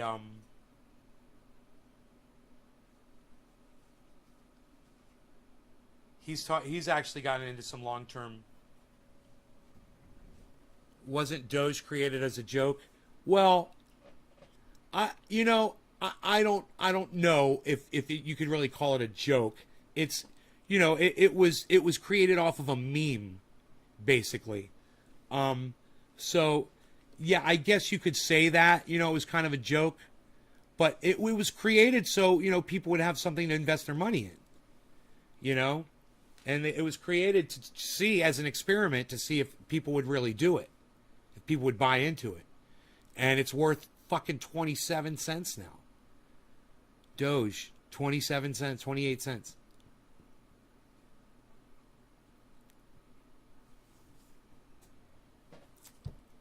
So,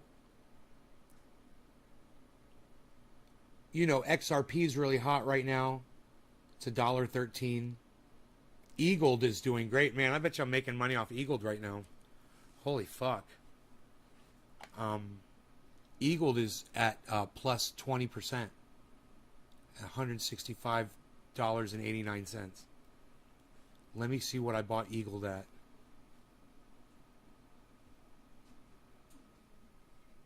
Do we want to go all the way through this video?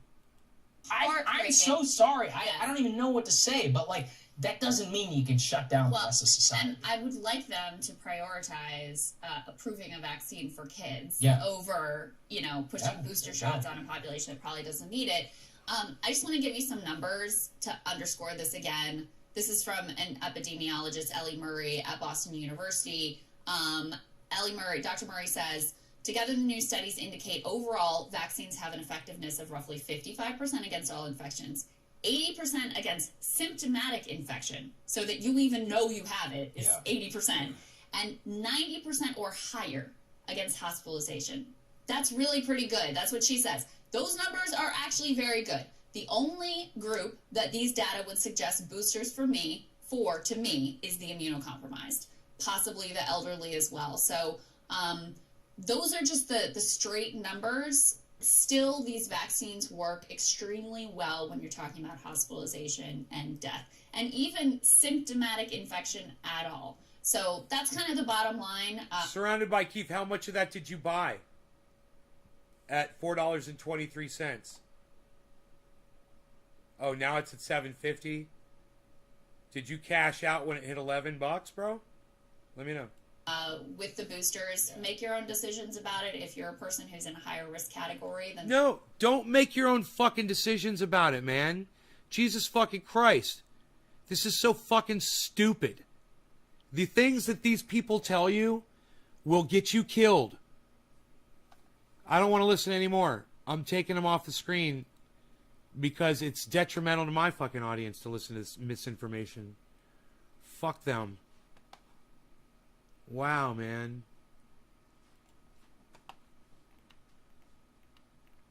Eagled. I don't have a lot of it.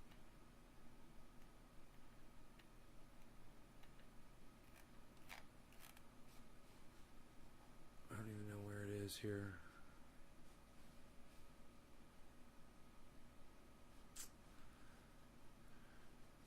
Oh, they got this stupid... Oh my god, dude. They moved, like, your portfolio. It's so stupid, dude. Oh, there it is. They moved the portfolio button. Oh, Rogie, you want to go outside, buddy?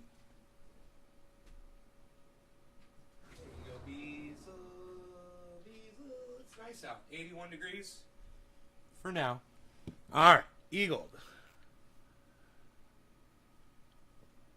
Harmony is, whoa, guys. Harmony is kicking ass. Making me some cash, man. Harmony. Holy shit. Engine is doing well, making me some money. Okay, Eagled. Dude, I bought Eagled way too expensive. I should buy some Eagled right now, man. Holy shit. It's kicking ass right now, and I bought in way too high on Eagled, but I don't have a lot of it. I don't hold a lot of Eagled. But right now it is Elrond. I'm just going to check it out here, see what it's doing. Because it is kicking ass right now all of a sudden. Over the last day, it just shot up. It's all the way down to 139. And now it is 166, dude. Damn. It just blew up, but now it's just holding right there for the last... What's the time at? 3 hours. It's been holding, slowly climbing though. And it's way under where I bought it at still. But it's, dude, it was way lower and I didn't even see it. It's fucking crazy. Let me see where mine is sitting at. Where did I buy it at? I bought it at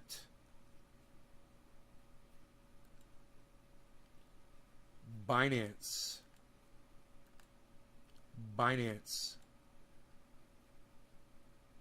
when it was really expensive. 222 and 235 I bought it. Wow.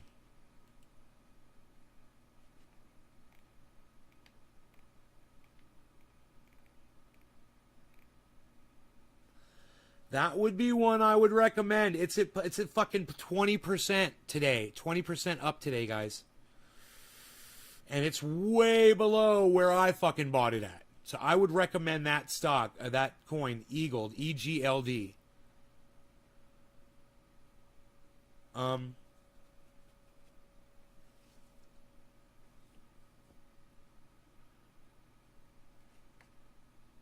There's stuff that's way down, you know. Tezos is down. Whoa, man. I'm in the green. It's down fucking 5%, bro, and I'm still 11% in the green. My buy-in price on it was $5.02, and it's at $5.57 still. I'm doing really good. I got a bunch of it. Safe Moon is doing horrible. Nano is doing bad. Safe Mars is doing horrible.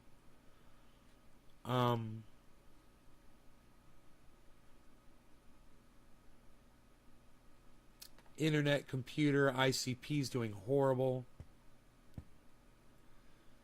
Neo is doing horrible. OMG. What the fuck's up with OMG, man?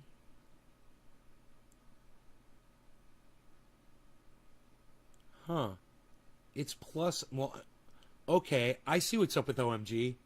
Dude, it's down 1.5% for the 24-hour, right?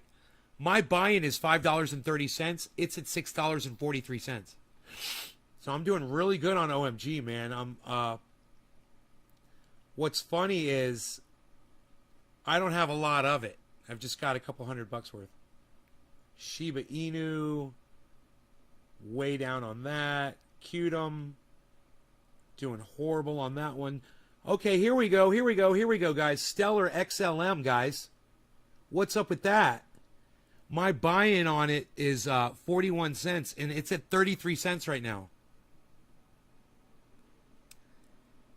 I got like $1,000 of that, so I'm down to $800 on it. It's Stellar XLM, bro. Let me look at it. Let me see what it's doing. Dude, it's in a dip right now. It's in a massive dip. Let me check the 7-day. Holy shit. Oh, it's over a 7-day dip. It's been dropping. 1 month, it's overall, it's an upward trend. 3 months. Whoa, 3 months is totally fucked, dude. 3 months is all in the red because it started in the green. And then it's working its way up. Let's go to 1 year. 1 year shot up in the middle and then back down and now slowly climbing back. Year to date. Man, I don't know. I don't know about XLM, guys. I wouldn't recommend it. It's making a climb up right now. If you were a day trader, you could probably... It's cooling off right now. Yeah, if you were a day trader, you could probably play with that, but I wouldn't recommend that one right now. I sometimes get excited when I see them down low, but that one looks like it's terminally low. Let me see here.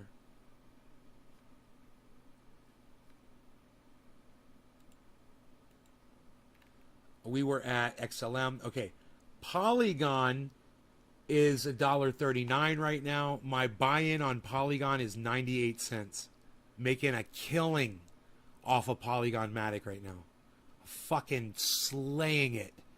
Dude, if a trader saw that right now, like a regular day trader looked at that, they'd be like, good call on that one, bro. You bought it at under $1 and it's almost $1.40 right now. Yes. Doing really good. All right, Qtum. I don't know about Shiba Inu. I don't know about... looking for the mass low here. I wouldn't recommend those. Graph, GRT. That might be something you could look at. Okay. My buy-in is $1.83, guys, on Graph. I have just a little bit of it. I don't know the history behind it. But let's look at it for a second. Let's look at Graph.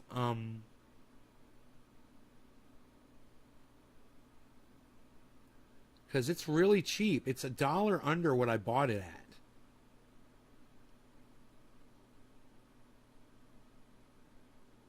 I'm doing really good on Cardano, guys. My buy-in on Cardano is $1.26. And I got a lot of it. And it's at $2.81. My buy-in was $1.26, and it's $2.81. And I got thousands and thousands of dollars of Cardano. All right. Let's look at Graph, GRT. Let's see what's going on with that one, because it looks like it's down in the dumps. Matic's becoming a competitor to Ethereum. You know, I would say Matic is a competitor to Cardano. But Ethereum, bro? Just as an investment standpoint? I mean, I remember when Matic and Cardano were exactly the same price just a few months ago. And I said, there's something happening here.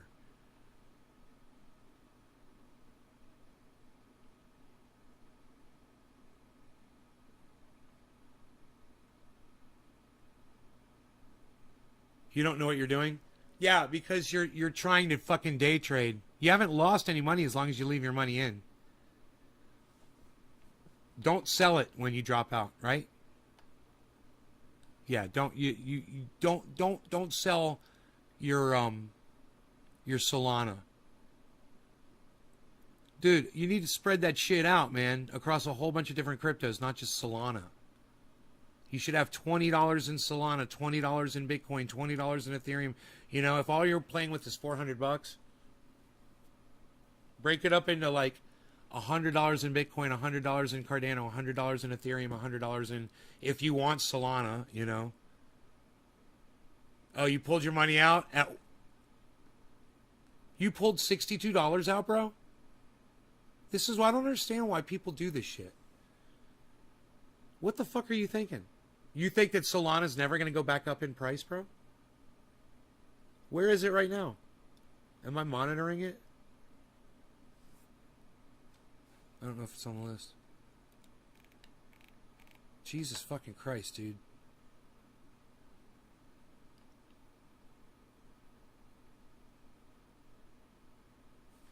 I can't help you, bro. I can't help people that don't hodl. You got to come in here and listen to me, man. I don't know who gave you the goddamn Solana tip. You just like the name or something, bro? Yeah, I don't even monitor them.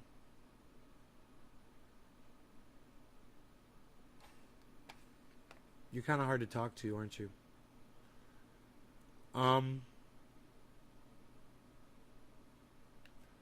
Okay, over a day, the graph has just dropped down over 24 hours. It did reach a peak of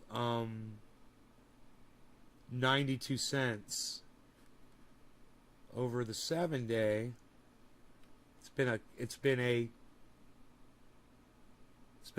a gradual drop. You found it on your own? Are you a fucking bro? You found it on your own. Are you a crypto expert? Would you took your own advice there, homie? What are you gonna do? Brain surgery on your neck? You give yourself a tattoo, bro?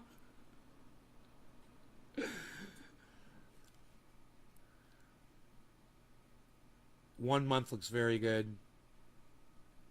3 month looks like a big recovery after a long. That's a big head and shoulders right there, bro.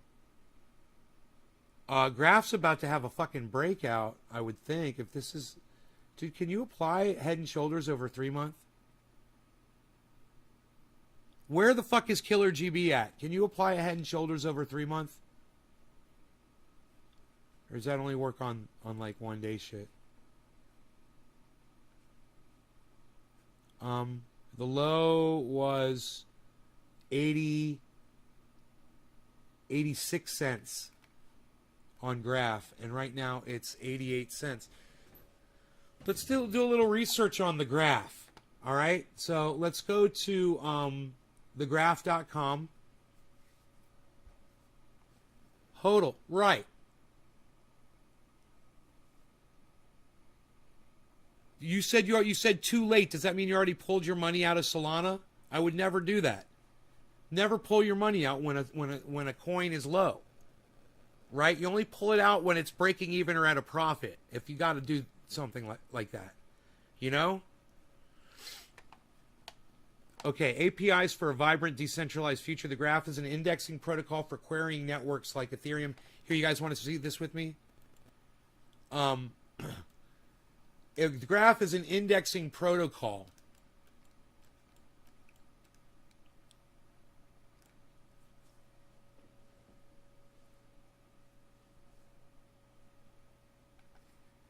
Let me see if I can create a scene here.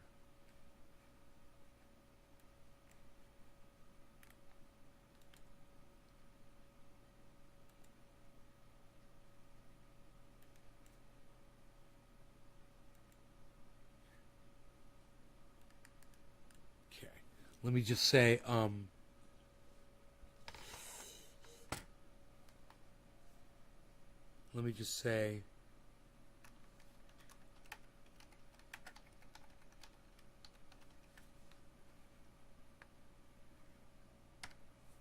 okay. Desktop 1 with commentary. That's fucking cool. Let's go back to host scene and let's get rid of this. Oh, right, let's get rid of that. And let's do this. Right, and then I should just be able to go, boom. That's cool, dude. So I can just go between them. Host scene with commentary. All right. So anyway, APIs for a vibrant, decentralized future. Anyone can build and publish open APIs called subgraphs, making data easily accessible. What are the newest DeFi projects? That's kind of cool. A global graph QLAP. Subgraphs can be composed into... a global graph QL API. Subgraphs can be composed into a global graph of all the world's public information. This data can be transformed, organized, and shared shared across applications for anyone to query with just a few keystrokes. Say goodbye to custom servers. Before the Graph, teams had to develop and operate proprietary indexing servers. This required significant engineering and hardware resources and broke the important security properties required for decentralization. Web3 is a new stack for radically better internet. All data is stored and processed on open networks with verifiable integrity of the Graph. Yeah, so how proliferated is this? It's a new frontier and we're just getting started. On a shared neutral foundation, by combining Web3 protocols, developers can build D-apps with powerful new features for solving the world's greatest challenges. None of these are clickable links. Supported networks. This is important. Ethereum, Polygon, Arbitrum, BSC, Cello, Avalanche. That's a big one, guys. Avalanche. That's one worth looking into, which I don't own any. XDay, POA, and Phantom. The Graph Network. Okay, here we go. An open network producing the fastest, cheapest, most reliable way to access data for the crypto economy. Learn more about the Graph. Here's a clickable link. Developer, indexers, curators, delegators, organize data, products, Subgraph Studio, create subgraphs and API keys, Graph Explorer, explore subgraphs and interact with the protocol. Subgraph Studio. Okay, let's say we want to get their software. Let's see what happens. This is how you check out a fucking cryptocurrency, guys. You go to their website and you see what they're offering. See if it impresses you. Biza! What's that, Biza? You want a cookie? You got breakfast? Connect a wallet to use Studio. Huh. That's pretty fucking easy. So there it is. I wonder if there's a,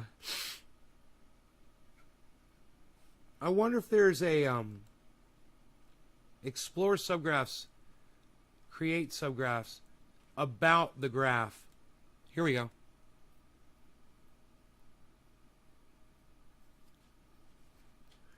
APIs for a vibrant, decentralized future. Oh, it takes you right back to here. Explore subgraphs. Old subgraphs can be viewed in the Legacy Explorer.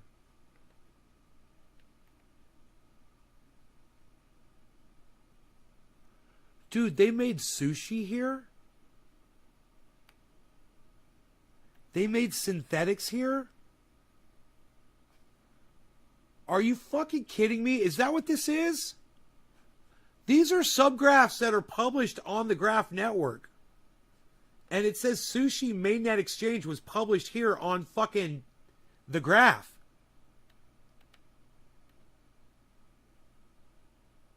I own Sushi, bro. And I own some synthetics, too. Let's click on synthetics. What the fuck, bro? Mainnet.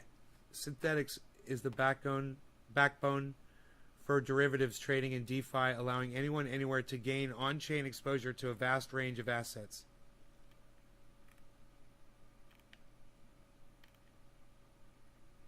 Created a month ago.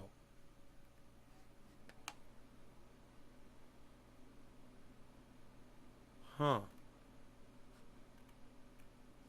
No, okay. I get it. The crypto was not created there.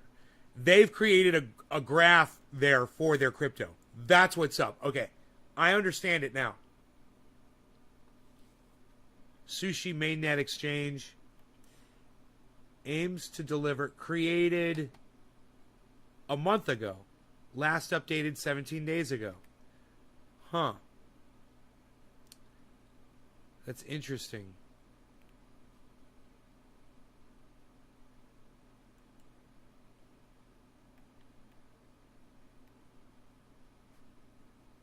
Here we go.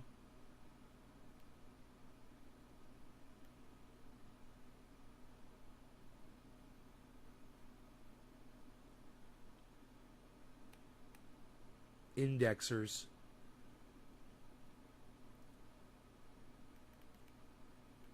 How long is this list? Huh. Dude. What happens when you click on one of those? Owned stake, 493 graph. Income for 30 days, 874. So these are people that are making money indexing this stuff, man. That's interesting.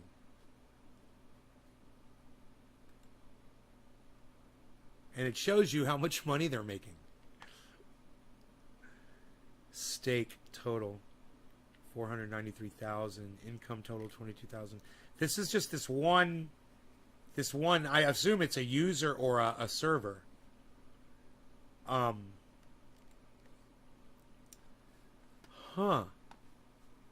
Network.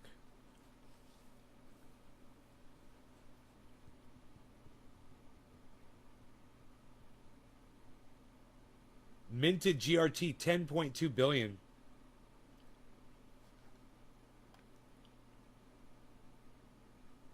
I like to look at all this stuff and act like I know what I'm looking at. I have no idea what the fuck this shit is. Where's Crypto Lark when we need him? Or Guy from Coin Bureau? Or Daps, you. Reverse Head and Shoulders as well. You can win if you don't stay in. GRT was one of my first coins. Got 30 cents. Sold at 60. Eventually, it hit over $2. GRT. Where's GRT now? It's at 89 cents. Huh. It's an interesting. It's down low, man, but it's starting to slowly climb up on the 1 day. But over the 7 day, it's showing a decrease going down in the 7 day. Down, down, down. So I wouldn't recommend that one either right now. I mean, it might be the time to get it. It might be over time.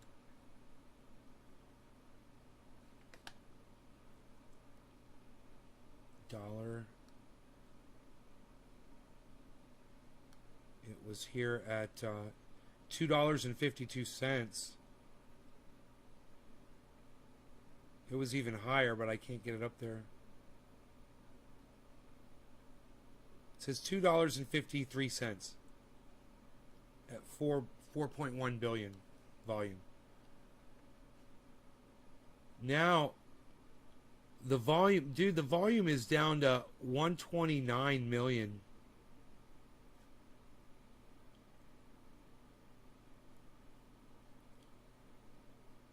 Huh. Why'd that volume drop so much?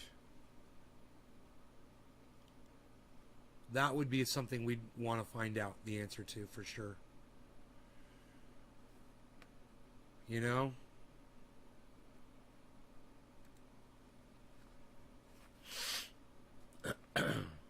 Huh. Well, the graph is interesting, but I wouldn't recommend it. Let me see if there's anything that looks like it's at a low that's going to go right back up again. That's what I like to find.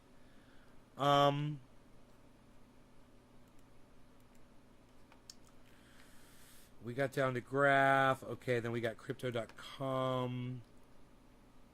Way under where I bought it at, crypto.com. It hasn't been doing very well, though, since it came out on the market. It went out public. IPO.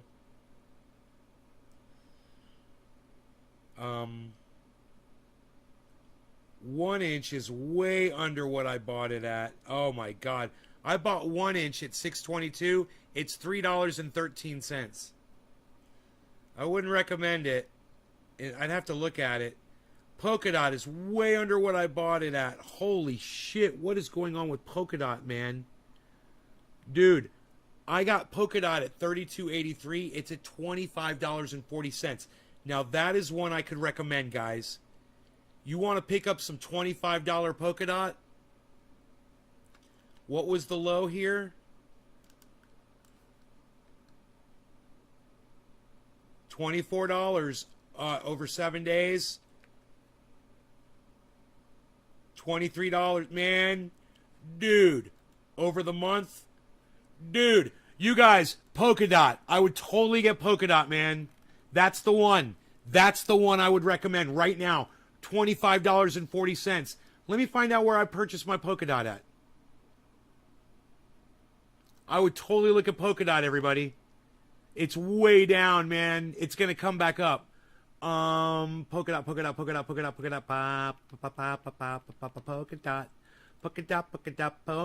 I bought it. Polkadot. Sell. Buy.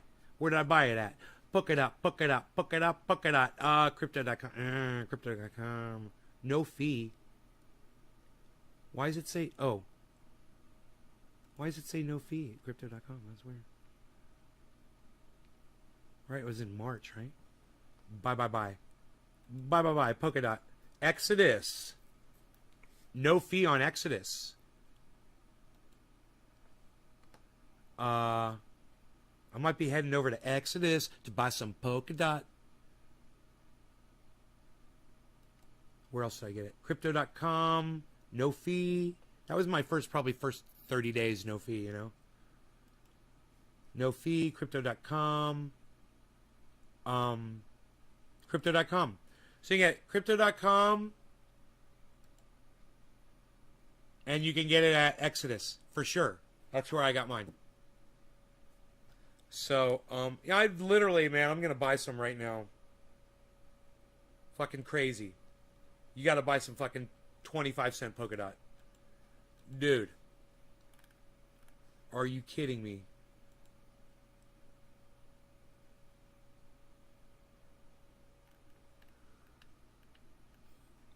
I mean, $25 polka dot. My bad, 25 cents. Yeah, if it's 25 cents, grab some. Grab you some. $25 polka dot. How many of them coins do I got? And what's my buy-in? Fucking A, bro. I'm gonna get me some polka dot, but give me a second. I gotta see how much money I got.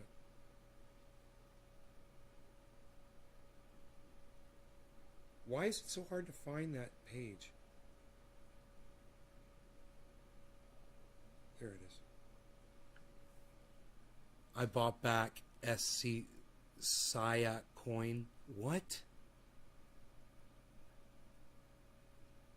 I don't know what that is, dude. You fucking dude, I can't help you if you're not going to listen to me. I told you what to get.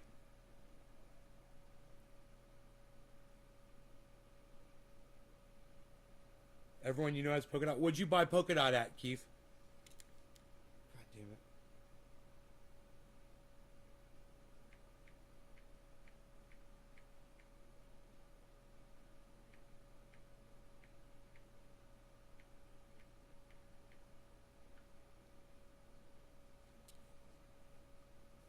If I could afford this much polka dot, I'm gonna fucking buy it.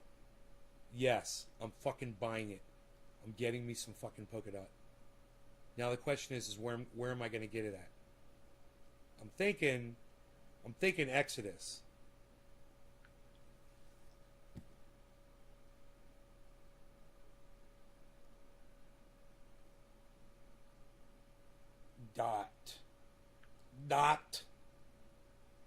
Dot exchange. How do you purchase?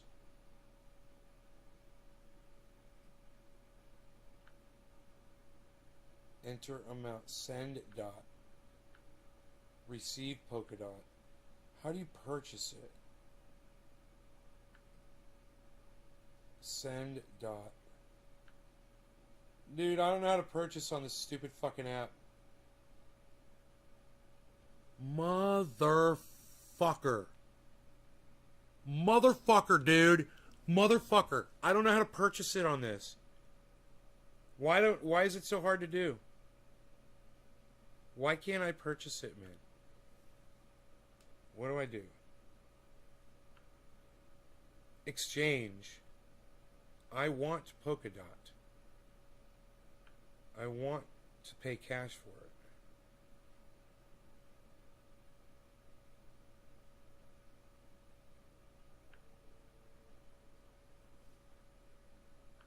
I don't know how.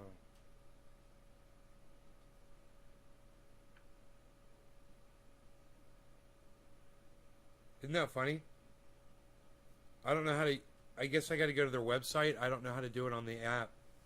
It says exchange.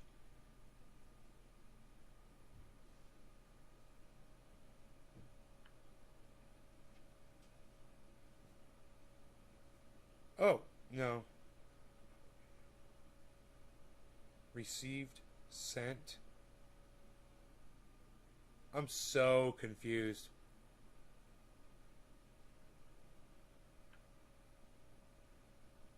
Receive. Enter amount. Send it. Advanced.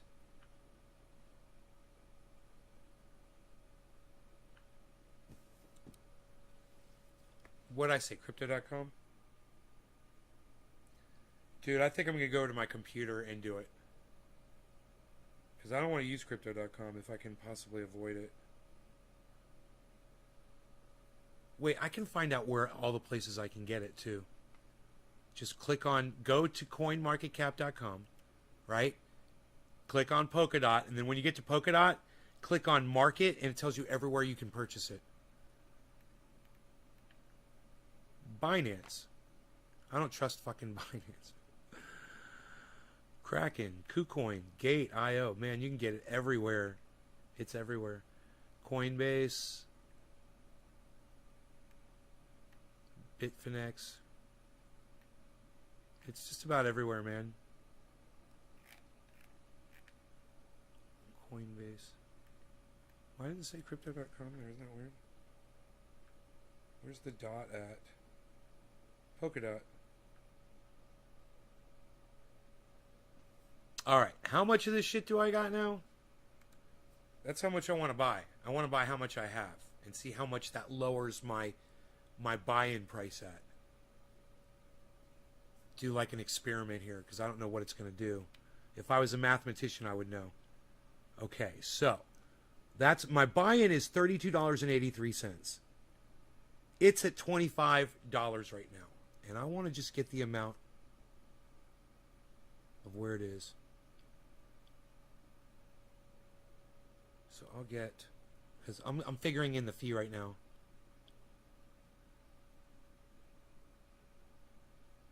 So I'll just go.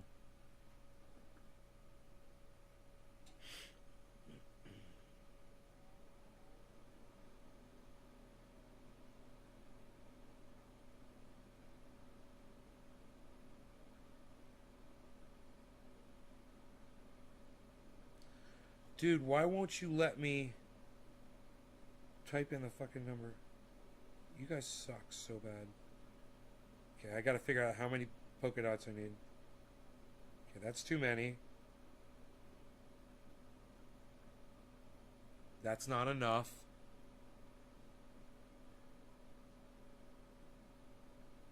Ooh, that's too much. It's so easy to do. Just keep typing the numbers down until it hits it. Okay. That's perfect.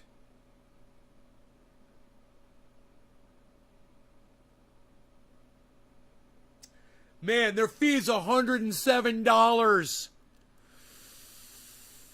God, that's fucking expensive. That's an expensive fucking fee, man. $100. I wonder if it's gonna drop $100, and then I'll buy it when it drops $100. Dude, $100 fee. Let me go see what it would be on Exodus, man. I don't even know. Fuck. $100.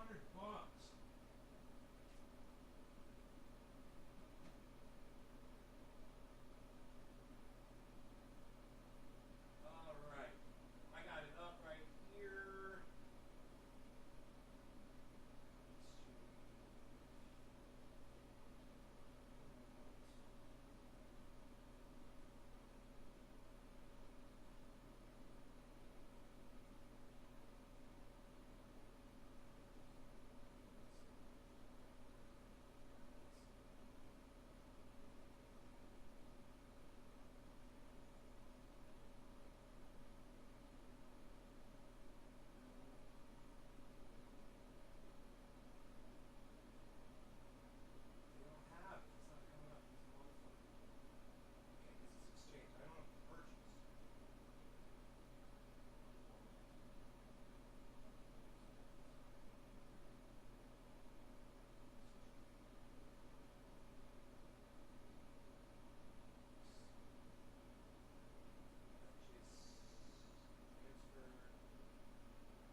if I'm gonna spend $100 on this fucking trade. It's so funny. But it's worth it. Where did it go? It moved. It's at 25. Ooh, the price dropped. The price just dropped, man. If it keeps dropping, it'll be worth it for me to wait a little bit. Whoa, where's... Okay, hold on. Oh, poke it up. Okay, I see what's wrong here. It's bringing up... You gotta go to... Ragging? I don't know. I clicked on Polkadot. Can't you just click on Polkadot from there? Yeah, there it is. There's Polkadot. Okay, now that's the 1 day, and it's at...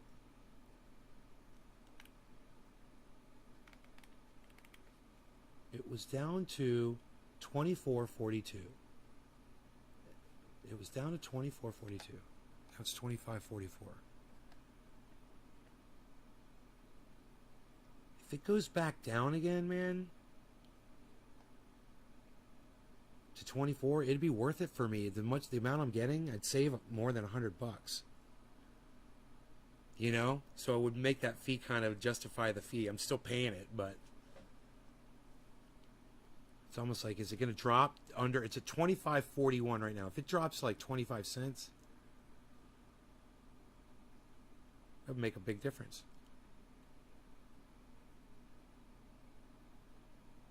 What's it going to do? What's it going to do? I don't know. I'm zooming it. I'm zooming it in, man. I'm watching it. It's flatlined out right now. 25.40. There's a lot of fucking volume, man. Let me see. What's Bitcoin doing? Bitcoin's shooting up, man. It might be time to buy, actually, and spend the $100 and just fucking eat it. It might be time just to fucking spend the fucking $100, man.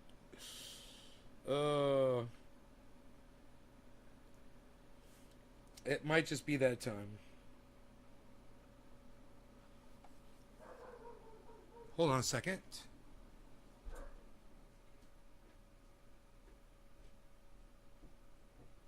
Oh. Good boy, Diesel.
So I got a delivery. It's funny. It just came in, man. So we'll see what's in that. And I did purchase the Polkadot. So let me go ahead and add that in and just see what that does to my average buy-in. Okay. Let's go to back here. And I'll enter this in. So my average buy-in of Polkadot was high, man. It was 32.83, and it's 25.50 right now. So let's go ahead and add that transaction that I just did. I've just purchased some. The quantity I did was, the price I paid was, wow, it's very close. Okay, the price per coin I paid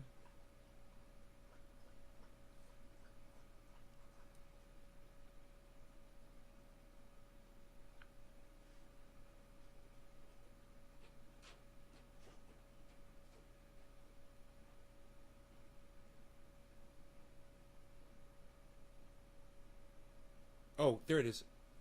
Was at I bought it at 25 when it says 25.79.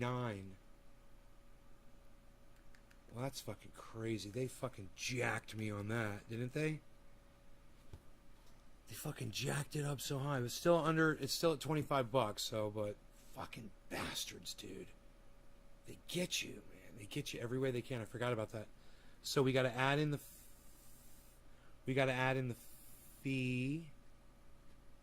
Quantity, 20. Okay, and then the fee was a lot. Way too much. Way more than I wanted to spend on that fucking fee. Okay, and now we're gonna say where we bought it at. Shit, fucking bastards. And now we're gonna add the transaction. It was, my buy-in was $32.83. And now it's $29.89. I brought my average buy-in down to $29.89.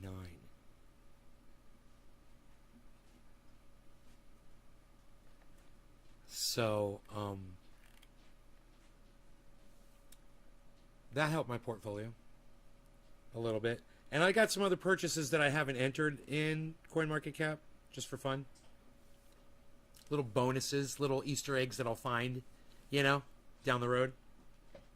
CoinMarketCap is just for my own personal edification. It doesn't have to be dead on accurate, but it does serve as a gauge. So I told you all to get Polkadot, right? I got some Polkadot.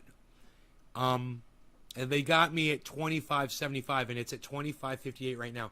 Let's see if Polkadot goes up over time now. That'll probably be one that I want to monitor. And we'll see if I make some money off the money that I just invested as well, which would be great.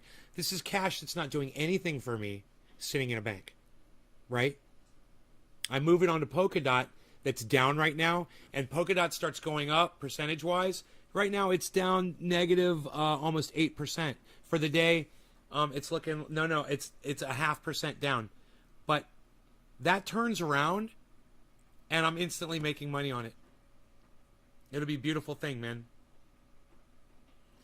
So, if it goes down even lower, I'll buy some more probably. I really like Polkadot. I want a lot of it.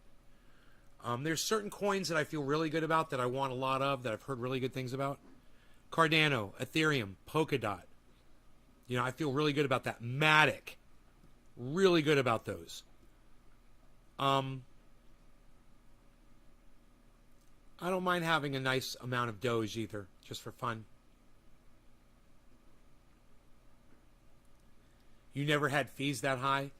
I can't remember for sure, but it wasn't worth more than $1 per Bitcoin when I got them.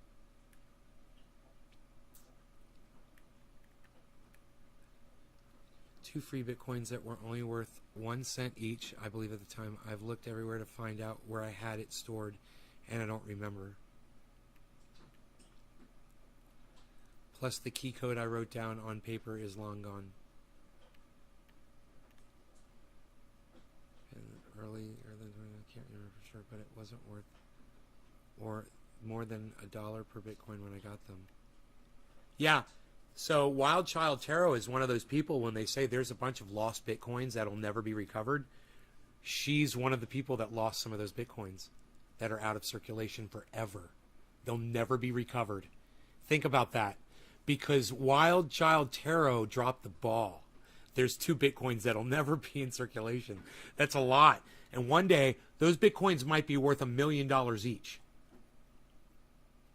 Right now they're worth almost $50,000 each. That's $100,000 cash. Gone. Poof. Because you didn't save a piece of paper. All you had to do was, you had one job, Tarot. One job. You only had to save one piece of paper.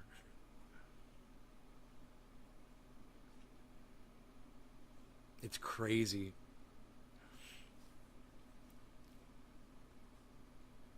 In at 7, looks like it's going back up. Well, good luck with that, buddy.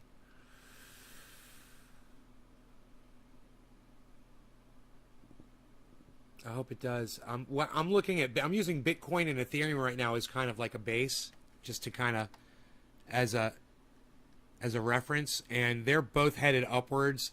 So I would think that purchasing anything right now would be good, because it usually means the whole market is about to head upwards. You know.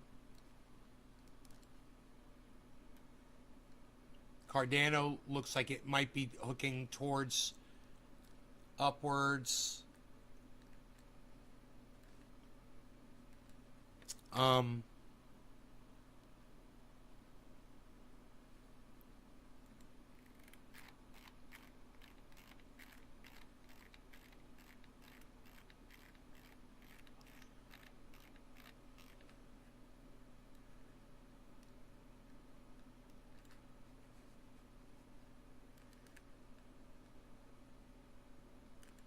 Yeah.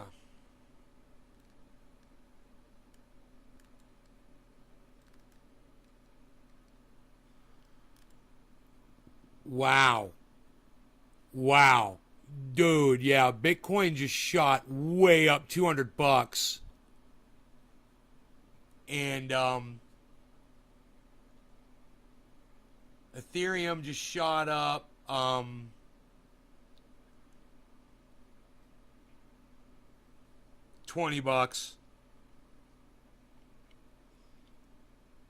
Cardano just shot up a penny. And Matic is headed downwards right now. So that might be something you guys want to look at. You might want to look at Matic. It's at $1.38 right now.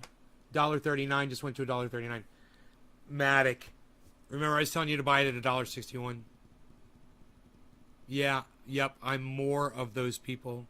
Hopefully the pattern goes through and the price hits 10 or 11 again. Thanks, Nate. Surrounded by Keith. You're welcome. That would change my life. $100,000? I'd maybe go look for that fucking piece of paper again. You said you forgot where it was stored? Is that what you said to me?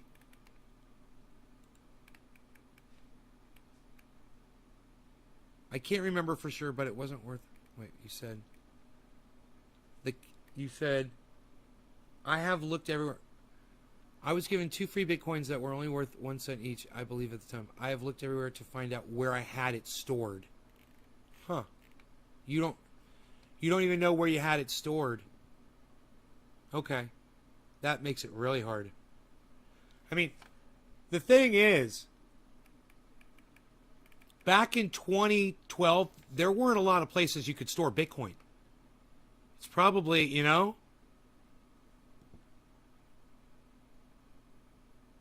think about it. There weren't all these apps. There might just be in one spot. You're one of those people. Yes. One of those people that lost the Bitcoins.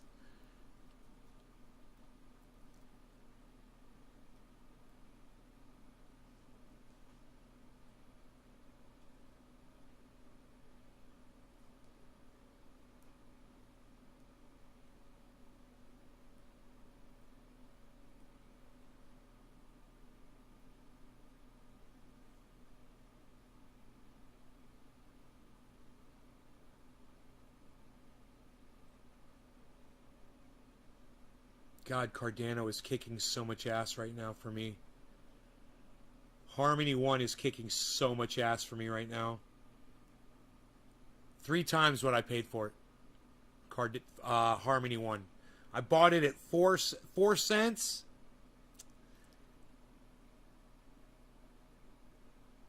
It's 12 cents. You can still buy Harmony One at 12 cents. You know? But I'm all in on that one right now, unless it goes back down.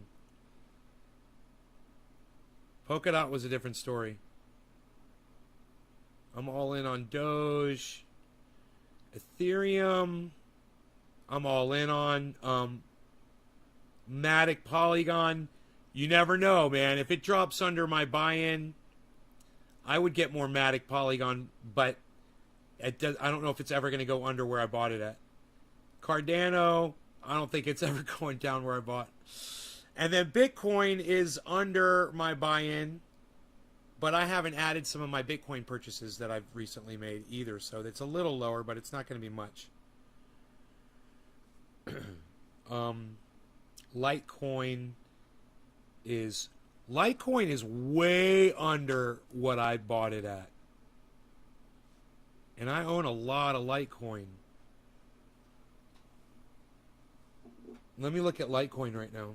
There's something going on with Litecoin.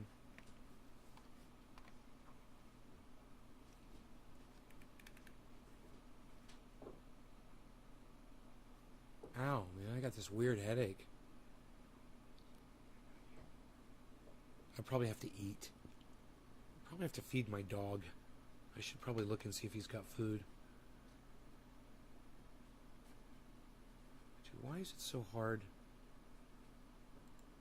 Why is it so hard to find freaking Litecoin? Here we go. Litecoin. Whoa, okay. Dollar 168, 168. It got down to, now it's at 173. Let's look at it over the 7-day. Whoa. This would be the buy-in time on Litecoin. Oh, yeah. Whoa, 3 month, 1 year. Okay, so maybe Litecoin's working its way back up. But you guys, if you're looking for when Litecoin would go to, I would click on Litecoin.org though and see what the goddamn thing is behind it. I don't know why I have Litecoin. I don't know what it is. Litecoin, the cryptocurrency for payments based on blockchain technology. What is Litecoin? Litecoin is a peer-to-peer internet currency that enables instant near-zero cost payments to anyone in the world.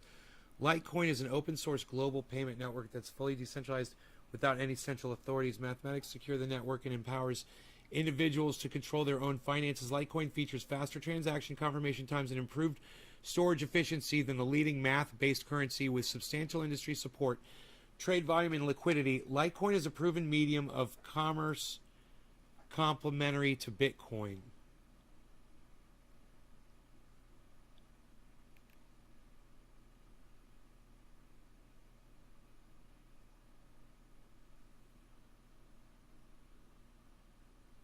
Faster confirmation times while still having the ability to wait for more confirmations when selling bigger ticket items. Mining reward.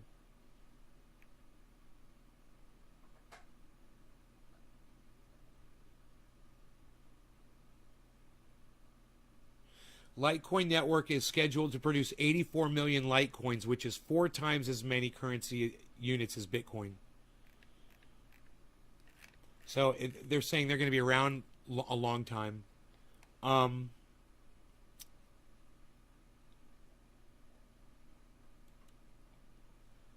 It's basically they're offering, you could transfer your crypto into Litecoin, and then when you trade it, it's cheaper to swap it around and shit. I guess that's what they're saying.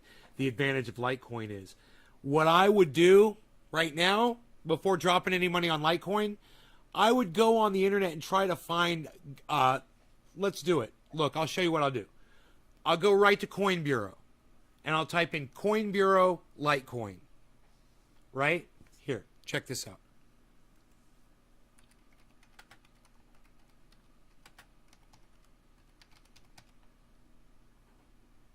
Bitcoin, Bitcoin, Bitcoin, Bitcoin. Huh. Wonder if he talks about Litecoin at all. Okay, here's his take on Litecoin right here.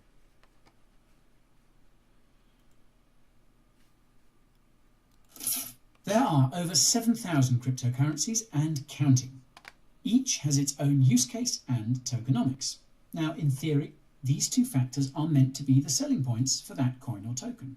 In practice, however, Whether a crypto does well often boils down to recognizability and branding. One of the cryptos that has both is Litecoin. It's been around for almost 10 years and is one of the oldest surviving altcoins on the market. This makes it recognizable to investors who have come across crypto in the past. You guys, this is how you research coins. You don't just think you see something and you think you know what you're fucking doing. You do the research and you listen to people that know a lot more about it than you do. Coin Bureau on YouTube.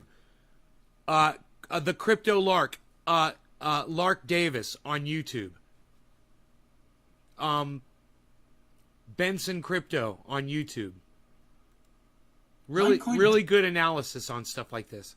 Has also branded itself as the silver to Bitcoin's gold, and this simple idea has played a key role in its survival over the last decade. Let me see if I fed my dog. However, Litecoin has not just survived, it has thrived, and in recent weeks it's been making its way back into the top 10 cryptocurrencies by market cap. As it turns out, there is more to this price action than meets the eye, and today I'm going to tell you why Litecoin needs to be on your radar.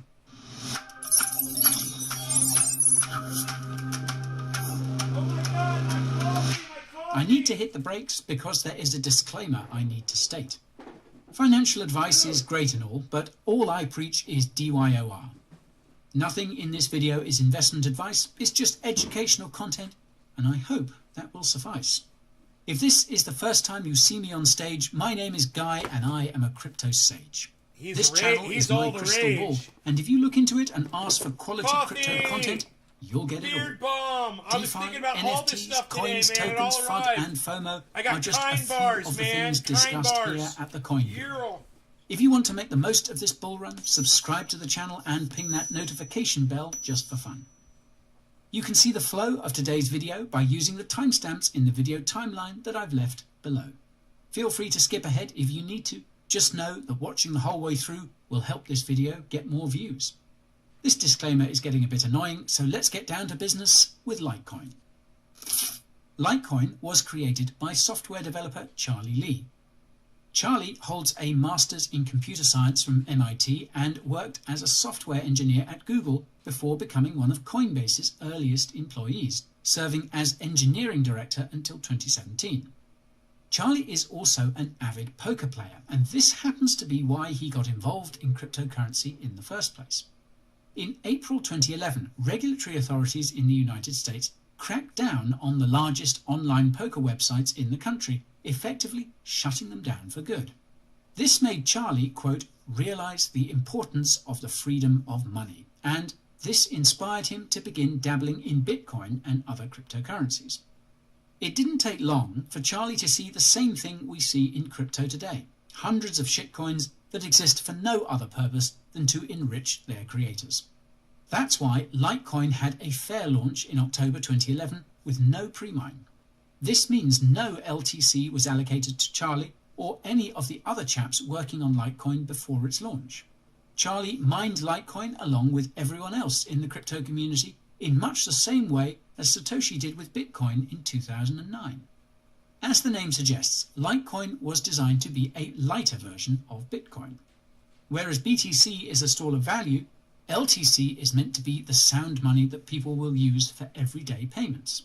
This is why Charlie calls Litecoin the silver to Bitcoin's gold, and why he actually advises people to invest in Bitcoin before anything else, including Litecoin. Not financial advice, I'm sure. That said, many have called Charlie's true motivations into question ever since he sold all his LTC at the peak of the previous bull market just a few months after he quit his job at Coinbase. Now, Charlie says he sold his LTC because he could see how much of an influence over its price he had through his Twitter account, which had an enormous following. This didn't do much to quell the concerns of the crypto community, who argued that Charlie was jumping ship. This earned Charlie the title of the most hated person in cryptocurrency in 2018. Now, to Charlie's credit, he continues to work as one of Litecoin's core developers and is also the managing director of the Litecoin Foundation, a Singaporean non-profit that is funded by donations and merch sales. What's more is that Charlie apparently matched all the donations made towards the development of Litecoin's upcoming privacy features. Before we get into those, though, it's probably a good idea to understand how Litecoin works. Litecoin is basically like Bitcoin with a few modifications. For starters, instead of the SHA-256 proof-of-work consensus mechanism, Litecoin uses a special proof-of-work consensus mechanism called Scrypt. Scrypt was meant to make it possible to mine LTC using a regular computer. This would make the Litecoin blockchain more decentralized, as anyone would be able to participate on the network. This is in contrast to Bitcoin's SHA-256 mining algorithm, which was only mineable using expensive specialized computers called ASICs by the time Litecoin rolled around. Now, unfortunately, it didn't take long for those clever crypto mining manufacturers to create a Scrypt ASIC too. And since that time, the Litecoin blockchain has become gradually more centralized, with 8 mining pools accounting for most of its mining activity. One little known fact about Litecoin is that Doge is merge mined with LTC. Now, without getting into the weeds, merge mining makes it possible to mine 2 cryptocurrencies without using any extra power. Dogecoin merge mining began after Litecoin founder Charlie Lee met with Dogecoin founder Jackson Palmer in 2014 and warned him that the Dogecoin blockchain could be manipulated by its miners. Merge mining with Litecoin. Oh my god, I'm gonna have real coffee right now. I'm so fucking excited. Yes. First I had to feed my dog, but we're moving along here, folks. We're moving along. Don't run off. Would keep Dogecoin's blockchain secure. According to Jackson, Dogecoin is, quote, merged at the hip with Litecoin. In other words, Dogecoin's survival depends on Litecoin. This is why part of me suspects that Litecoin miners are partially to blame for Dogecoin's crazy price action. And you can get my full take on Dogecoin by using that link up there in the top right. I go through 2 of these a month. Besides mining, Litecoin also differs from Bitcoin when it comes to speed, 2 cost, beard bombs and a month. tokenomics. The average LTC transaction usually costs no more than a few cents and takes about 2 minutes to complete. This works out to about 56 transactions per second. In terms of tokenomics, LTC has a maximum supply of 84 million, which is 4 times more than BTC's maximum supply of 21 million. Like Bitcoin, Litecoin has a 4-year halving cycle, meaning the amount of LTC miners get from each block is cut in half. When the first Litecoin block was mined, the reward was 50 LTC. The first halving occurred in August 2015, cutting the block reward to 25 LTC. The second Litecoin halving happened in August 2019, which was cut in half again to 12.5 LTC. The next Litecoin halving is scheduled to take place in August 2023, and though some websites suggest this reduction in supply is the driver behind LTC's price action, LTC remains highly correlated to BTC. This means that BTC is the primary driver behind LTC's price action, and this is the case for most other cryptocurrencies. Now, I'll get back to the price action of LTC in just a bit. The most interesting thing about Litecoin is that many of the upgrades added to the Litecoin blockchain were subsequently added to the Bitcoin blockchain. These upgrades include SegWit, which reduces the amount of data in each block and allows the blockchain to process more transactions per second. The Lightning Network, which makes it possible to create a payment channel where multiple transactions can be sent between 2 parties for a fraction of the cost.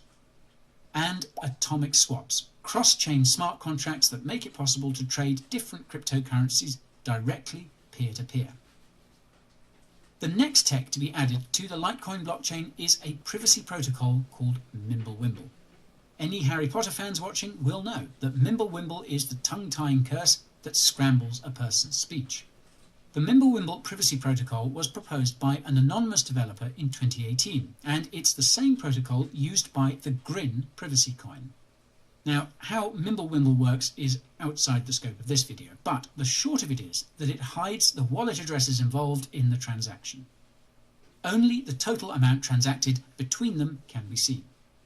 The Litecoin Foundation commissioned a Grin developer to code Mimblewimble for Litecoin.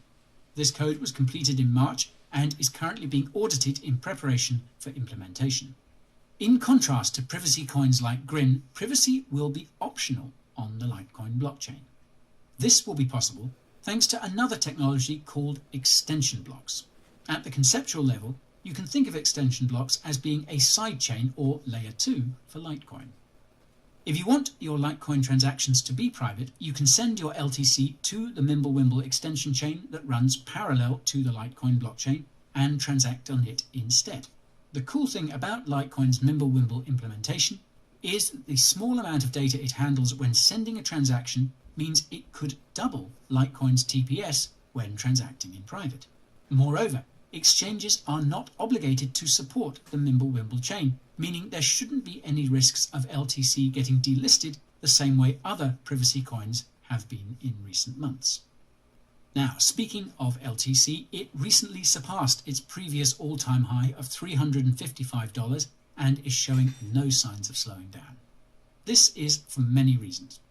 For starters, LTC is one of the 4 cryptocurrencies PayPal announced it would be supporting in October last year.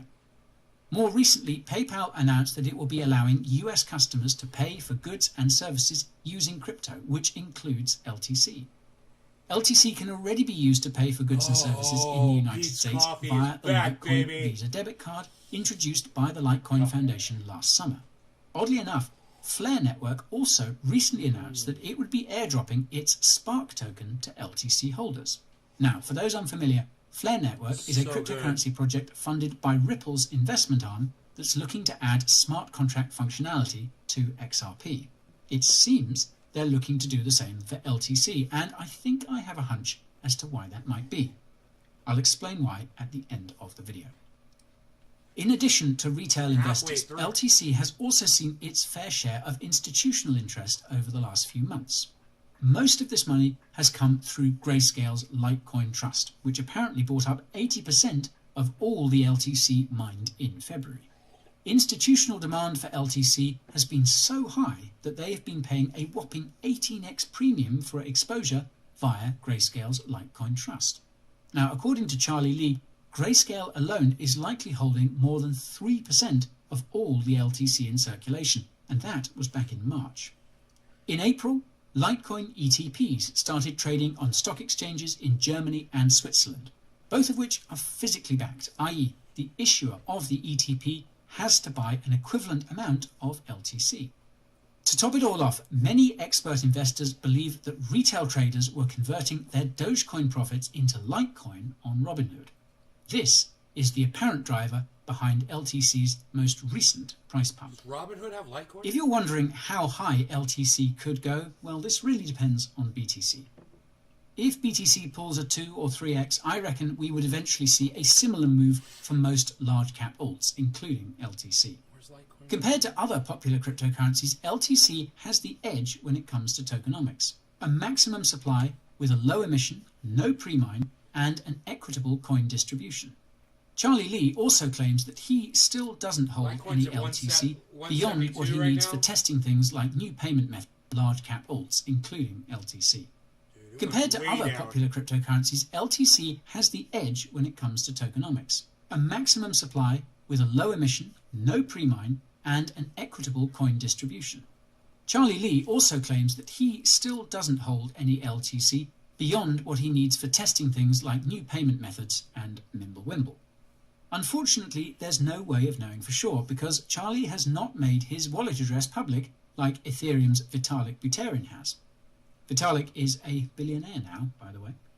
In contrast to other top cryptos, Litecoin has a pretty limited use case and is nowhere near close to being a top performer in its payments niche. As I record this video, LTC is the 11th largest cryptocurrency by market cap, and I have a hard time seeing how it could move any further up the ranks. This is because there are dozens of seriously legit smart contract cryptocurrencies that are building out massive ecosystems, and those that haven't already surpassed LTC probably will in... Dude, what I'm kind of curious about is what's that little fucking R mean? What's that little R mean right there? You know, what's that? Isn't that weird? There's like a little R right there. You know, that's definitely ripping off the Burger King logo, man. You know, it is totally the Burger King logo. Due course. Wouldn't that be funny if he got sued for wearing that shirt? He's always so careful about making his stupid little disclaimer at the beginning, his little poem at the beginning of every fucking segment. And He does this stupid fucking limerick. I fucking hate it. About why he's not financial advice. And then he ends up getting fucking sued for millions of dollars from Burger King. Oh, that'd be so fucking funny. Still, assuming BTC does pull a 2 or 3x, I could see LTC hitting $1,000 by the end. Hey, guy, what's your lawyer say about copyright infringement, dude? You know about trademark infringement? Are you using that Crypto King logo to make some money right now, bro? Huh. I wonder if Guy, at any point during this show, pushes his newsletter that he puts out. I wonder if he advertises any paid services that he offers. Of this bull market. There is a small possibility it could go much higher than that, and this depends on what happens with Litecoin's implementation of Mimblewimble. When Litecoin implements Mimblewimble, it will become a part of cryptocurrency's privacy payments niche, which has much less competition. The problem here is that regulators are not a fan of total privacy, and this is why many exchanges have delisted Monero, Zcash, and other privacy-preserving cryptos. While Litecoin's implementation of Mimblewimble might make it immune to the same scrutiny as a standard privacy coin, it could draw the attention of regulators for other reasons. LTC is one of the most popular cryptocurrencies on the dark web. Surrounded by Keith, you parroted what he said fucking 20 minutes ago, bro, and you know it. You know you heard him fucking say it first, and then you typed it. I saw. Litecoin is one of only 4 cryptos PayPal offers to buy-sell. Actually, it's 11th in total market cap. Litecoin was over $400 a few months ago. I believe Litecoin is top 20 by market cap.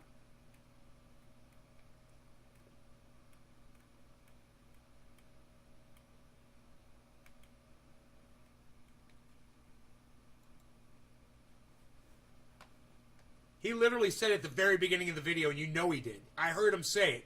Litecoin runs right alongside Bitcoin. He said, then you fucking typed it in the chat. I saw that. And now you're fucking taking credit and saying, oh, he's saying exactly what I said. No, bro. You typed exactly what he's been talking about for the last, 14 minutes or so. Already, primarily due to low transaction fees, you're the fast Litecoin transaction expert. times, and no lengthy wallet synchronization like Monero. Not only that, but LTC is one of the easiest cryptocurrencies to get hold of. In addition to being on PayPal, Robinhood, and the Revolut banking app, there are over 15,000 LTC ATMs around the world. To put things into context, that's about the same or possibly even more than the amount of Bitcoin ATMs out there. Not all of these ATMs require personal identification, right. And many of them allow you to buy and sell crypto using cash as well.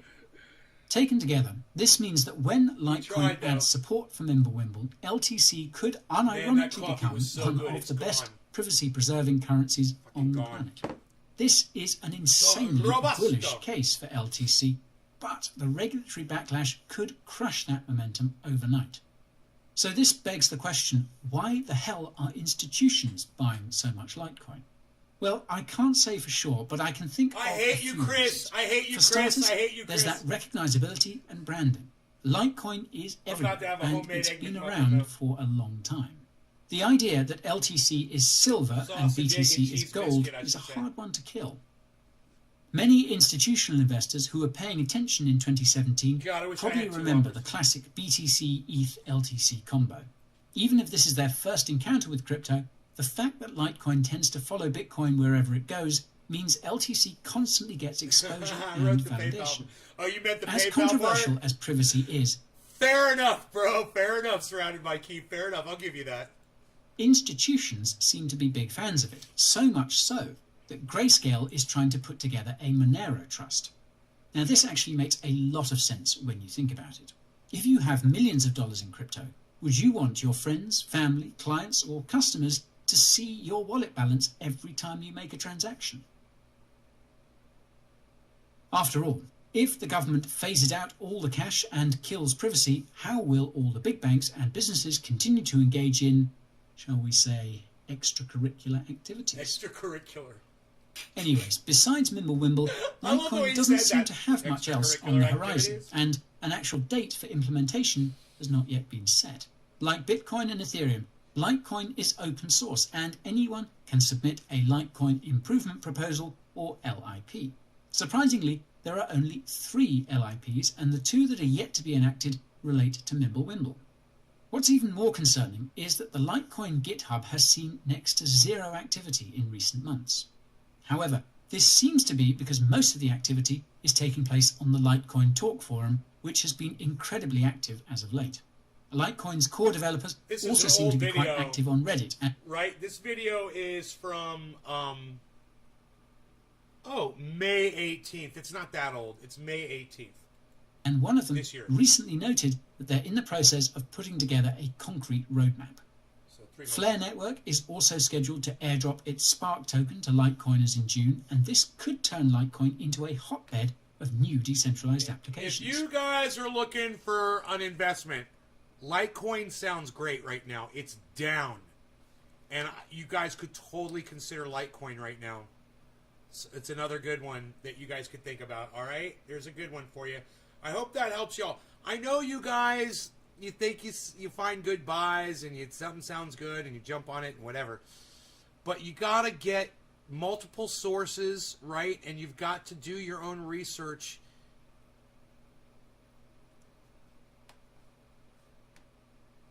It ain't me, the shirt. In the meantime, the Litecoin Foundation is working on creating new partnerships and expanding LTC's use cases. I predict that we will see many more bullish announcements about Litecoin in the coming months, and these will continue to carry LTC to new all-time highs. Okay, you hear that? So now Litecoin is down. It's a great opportunity, man. It's a fucking great opportunity. So it's something you guys could think about. Right now it's $172 and it's negative 1% down for the 24 hours. And over, you're welcome, Surrounded by Keith. You guys should all subscribe to Guy at Coin Bureau on YouTube and subscribe to Lark Davis on YouTube and let them know that I sent you. Nays Garden sent you.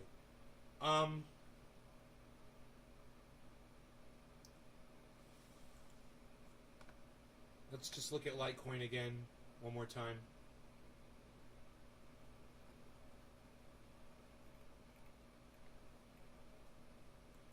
Okay. I bought it really expensive.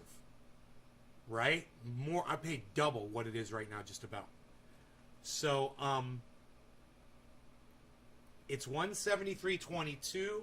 The low over 24 hours was 168. So it's $5 more now.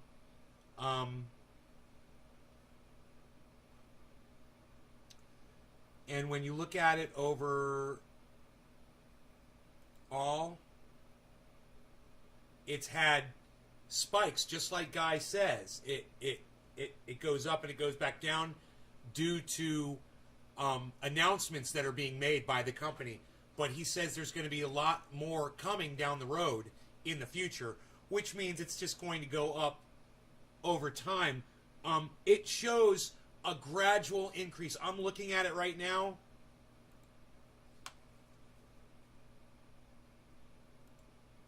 So you see from here to here as a gradual increase. You don't have to look at the spikes. But, and then when you get to here, you've got, man, there's a nice line right there. Isn't that nice? See, this is where it's going now, guys. Just follow the lows. And then, boom, spike upwards. This is overall.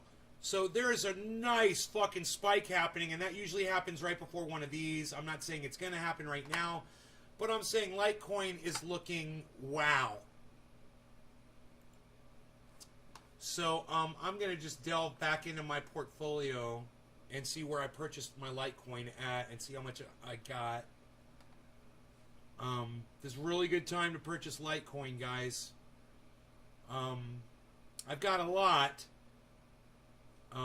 There's no way I could afford to buy double like I did on the Polkadot to try to bring that average buy-in down.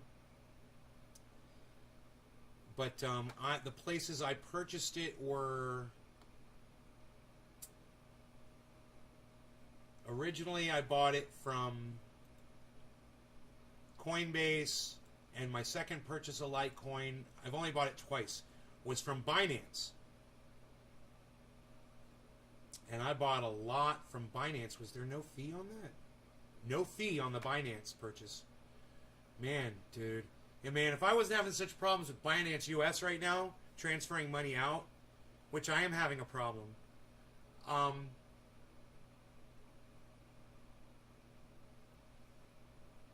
I would buy it there. But there's weirdness going on over there. If they're not 100% reliable, you know? I got thousands of dollars sitting in there, and I tried to move a bunch out, and it didn't work. And I'm like, it's kind of fucking weird, man. You know, they're like, oh, you need to wait until they fix their systems might be being updated. And I'm like, okay, it's still kind of weird, but so I'm not too crazy about that. But I did say Coinbase. What was the fee on that purchase from Coinbase? It's a $15 fee. You get $1,000 worth. I was buying it at $1.92 a coin back then, and right now it's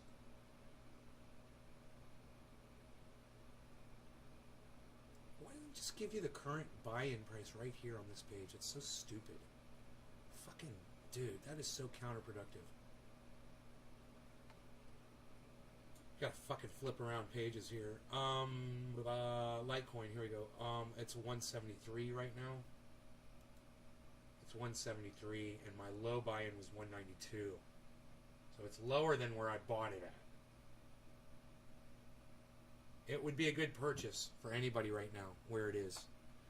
In my opinion, I think it's going to go up gradually as it has been. It's going to be a good long-term investment for anybody looking for a long-term investment, man. I'm gonna see what the fuck is up with my Binance shit. That's not cool, man.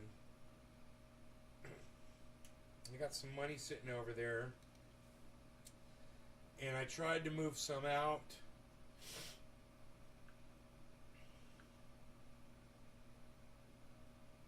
And it didn't work. I went to withdraw.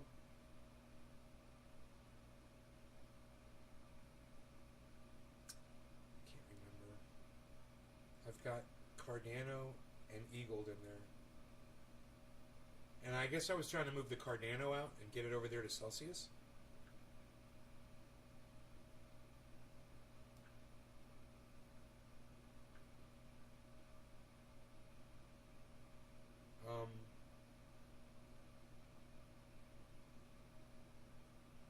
So we'll try it.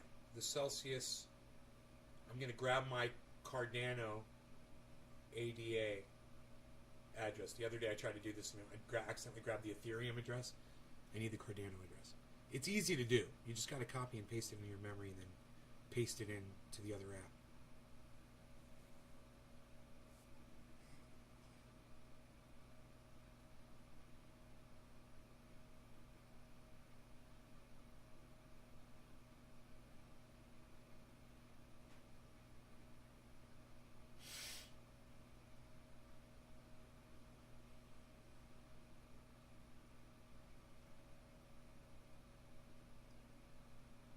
$1,000 on Litecoin is $575 on Coinbase Pro. Coinbase Pro? How much does Coinbase Pro cost? It's $2 for the fee? Dude, is Coinbase Pro cost a monthly fee or something for Coinbase Pro? Or is it free? Cardano. Receive Cardano ADA. Copy. That's simple. You just click the copy button, and then you go over to your other app, and you paste in what you just copied. It's that simple. Preview, and they're going to charge me 1 Cardano coin for this withdrawal. Go to Google Authenticator app.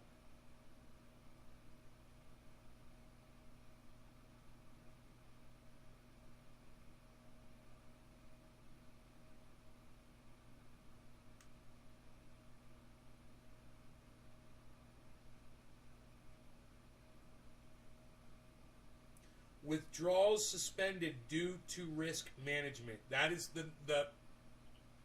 that is what I get. That's the message I get.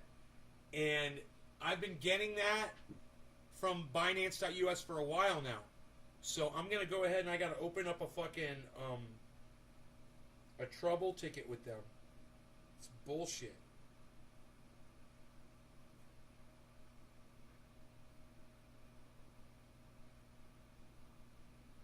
Help and support. Submit request.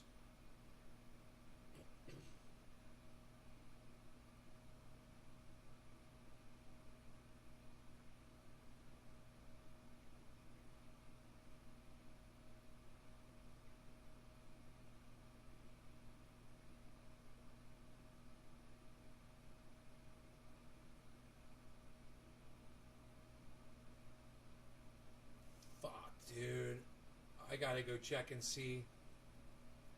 It was made to get rid of middlemen that you enrich them.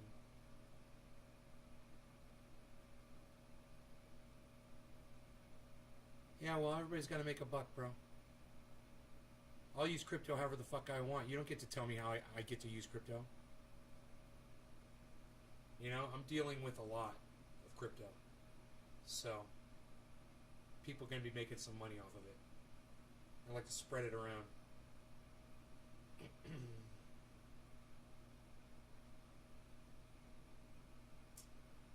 Oh, fuck. I gotta go check something.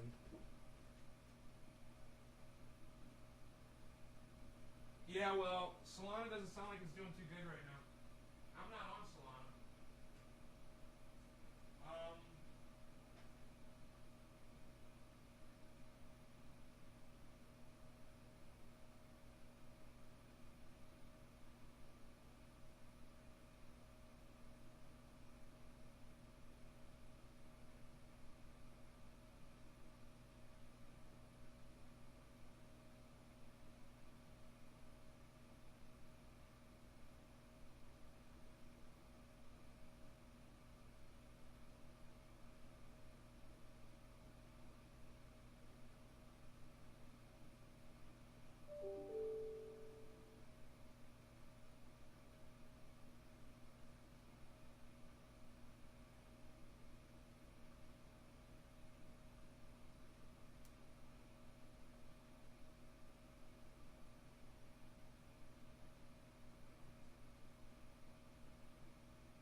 I'm so mad about this, that I have to do this.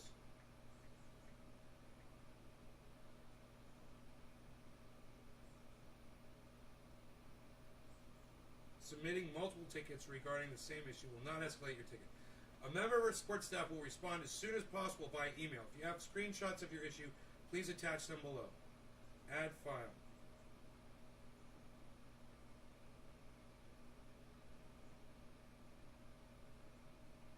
Dude, why doesn't clicking add file do anything? Oh, there we go.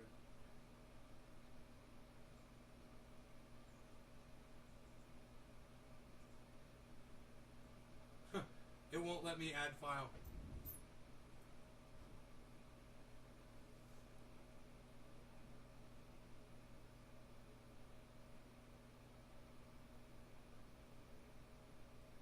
Authentics. I don't even recognize your name. I don't remember anybody named Authentics telling me to buy since 1.5 cents.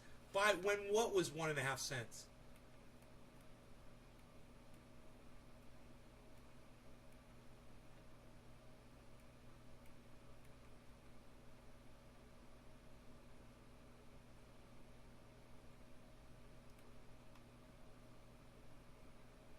It sucks when exchanges don't want to give you your money back. Yes, it does. That does suck.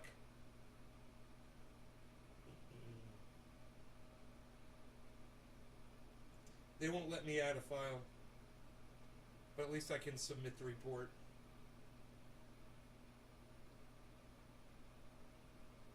I told you which account I had, you fucking cuck bitches.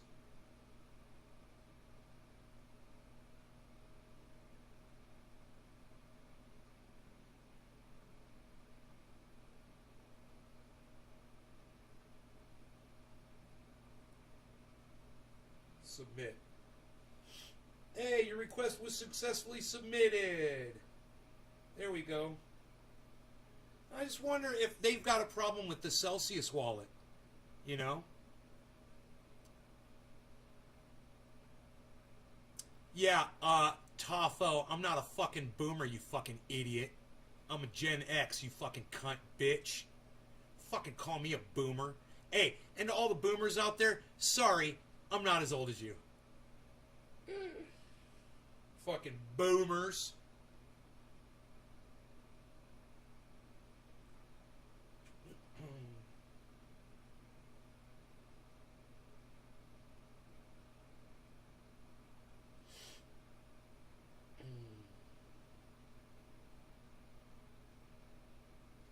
Yeah, I haven't tried to transfer it to another wallet. You know, I could try that.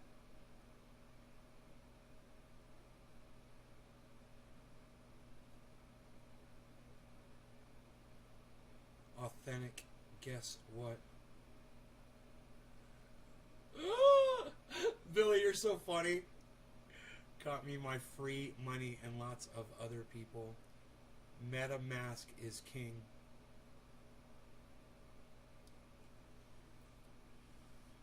Right.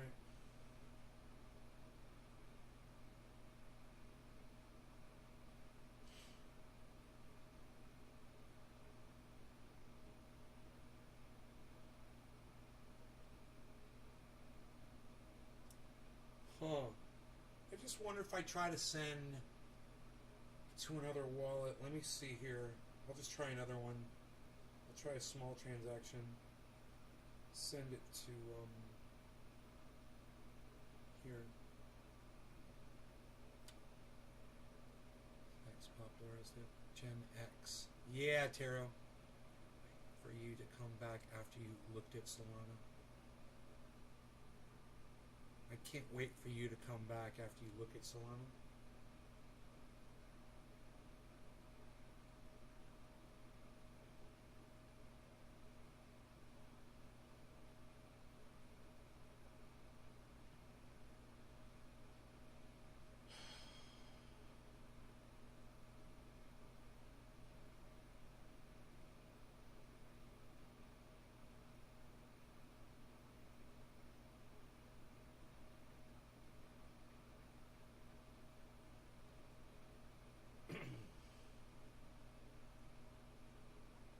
CoinMarketCap. Well, it's not 100% accurate, but it does a good job.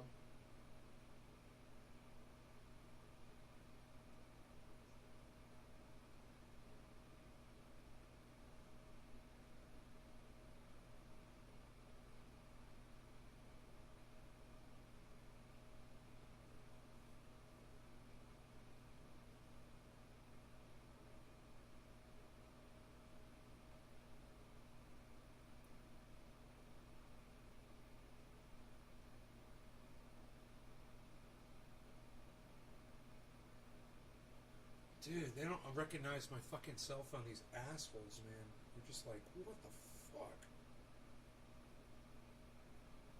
Send your email, gotta fucking do the 6-digit verification, fucking blah, blah, blah.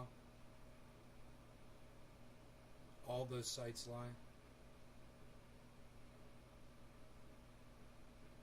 Are you counting X coins? That was an object. Sure, market caps of coins. Nomics. Let me see here.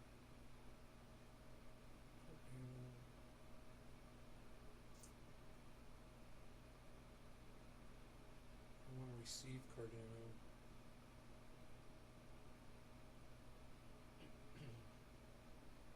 Trade. Convert. Buy. No.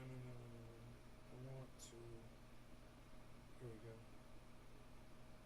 I want to receive.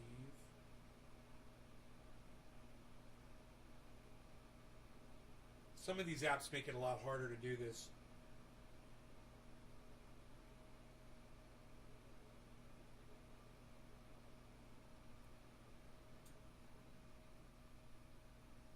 So this one just brings up Algo for some reason. These fucking idiots.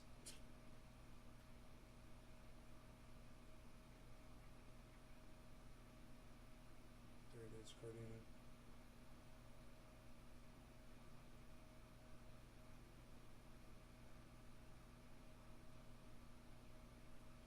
Okay, receive Cardano. Copy. Alright, let's see if this works.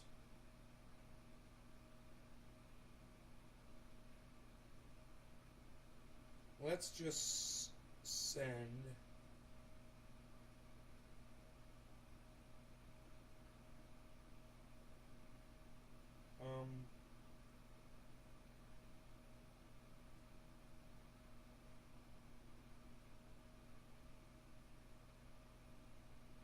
let's send the minimum, which is 8. Alright. Paste in the address. Done. They're going to charge me 1 Cardano to send 8. Fucking assholes. Authenticator.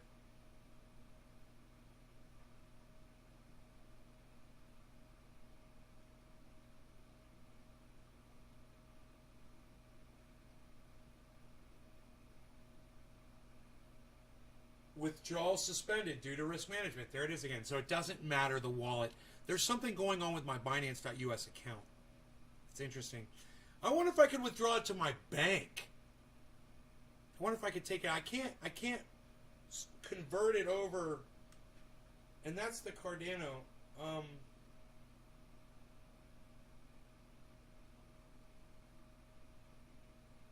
So let me see. I wonder if there's a way to do it. Let me see that. Withdraw. If I just click withdraw. Cardano. Let's just say 8. Next.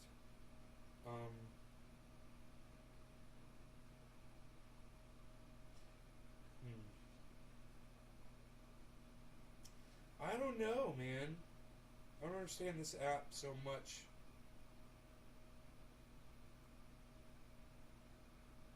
I mean, I'm pretty sure this one is chained to my bank account. I think it's gotta be, right?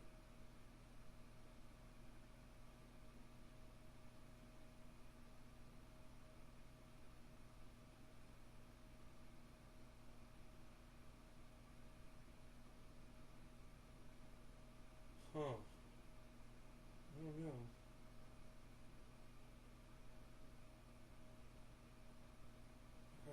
deposit, withdrawal.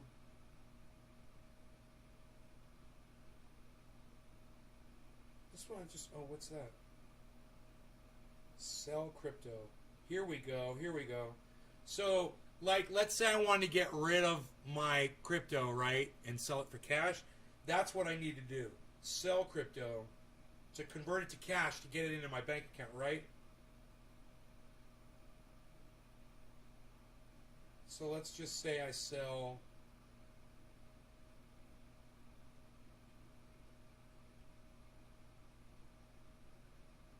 $22 worth for 11 cents. Sell in progress. Your sell order. I've never done this before. Sell order is being processed. A confirmation email will be sent once the order is complete.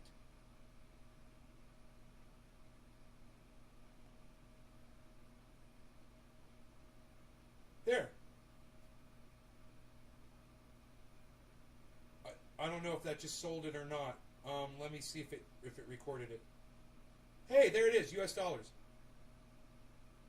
Deposit USD. Boom. Preview deposit.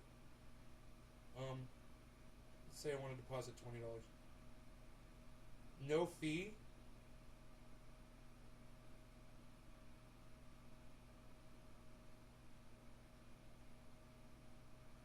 To prevent the risk of chargebacks, note that your ACH deposit can't be withdrawn for 10 days in USD or crypto. Confirm. Deposit in progress. Your USD deposit is being processed. This could take up to 3 minutes. There you go. So I've got access to my money. So you guys all know. Anybody that got freaked out because I couldn't transfer my Cardano to another wallet, I could definitely take that Cardano, sell it, have the cash, and put it right in my bank account. I just did it with $20 worth. Even with that risk management bullshit. Right? So that is why you watch this show, guys. Because, you know, there's going to be little cucks in the audience that go, oh, see? Oh, you don't have access to your money. There's going to be little cunts like that. And I'll fucking prove them wrong. That's why you watch this show. Because I prove all the cunts and the cucks wrong. I'm a de-cunter, de-cuckifier. I feel like another cup of coffee, man. We've been live for fucking 3 hours. Well, look at that. Whoa. Okay, so the money has not transferred out. The money hasn't transferred out yet. It's still sitting in my account, but it's there. I got a little bit of money. That's funny, man. I got a little bit of cash sitting in a USD account now. But are they counting burnt coins?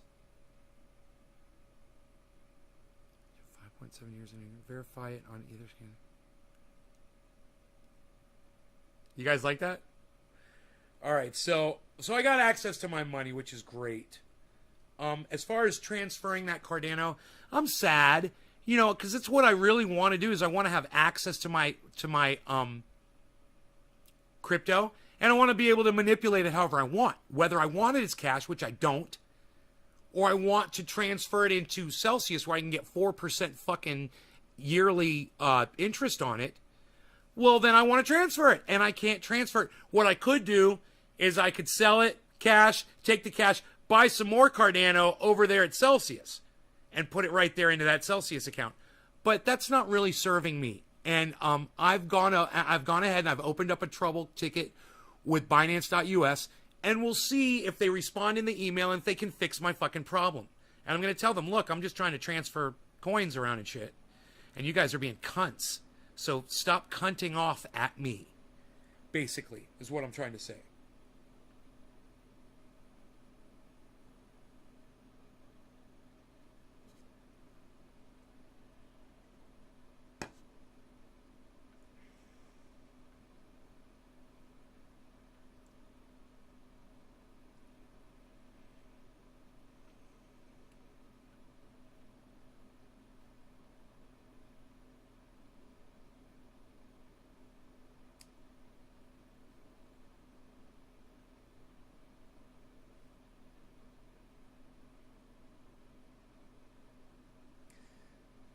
gotta say, man,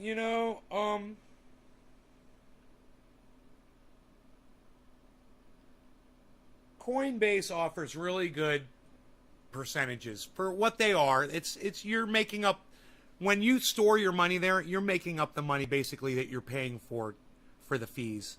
That's good. Crypto.com fucks you on the amounts. When you go to purchase from Crypto.com, they raise the amount of what they say it's the value of the crypto is. And they get you there.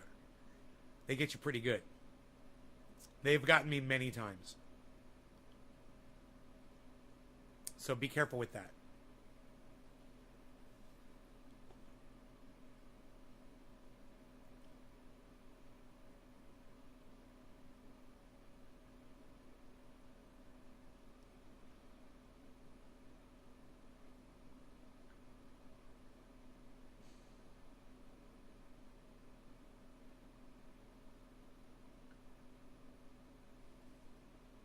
You've received $20 USD.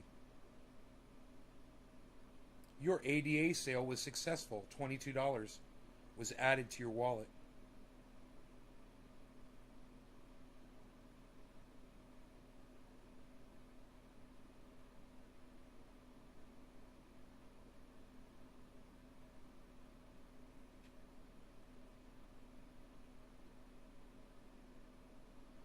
Well, there you go.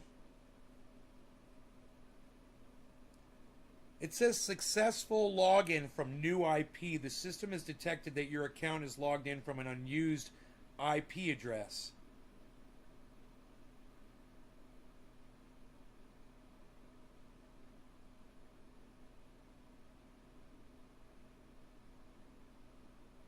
Huh.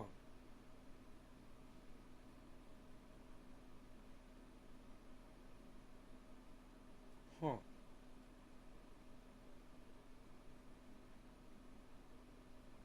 There it is again. Different IP address.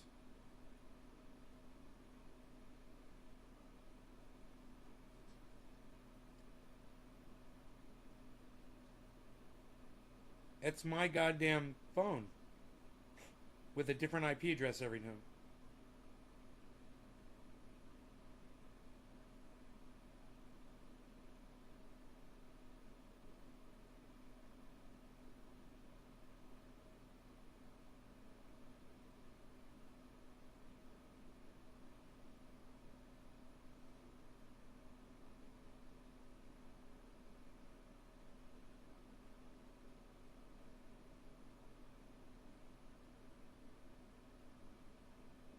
Man, I don't know.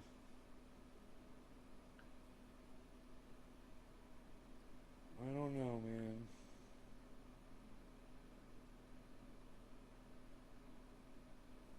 I'll just have to wait for that email to come in.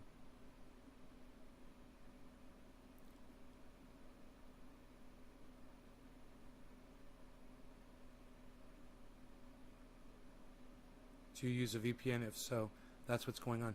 Ownership of Bitcoin is diverse? No, it's not. Dude, Jugs Bunny, you have no idea what you're talking about. Ownership of Bitcoin is not diverse, actually. Hey, Authentics, you gonna let him get away with that statement? Ownership of Bitcoin is actually diverse. Look at you, Jugs Bunny, trying to act like you know what the fuck you're talking about right now.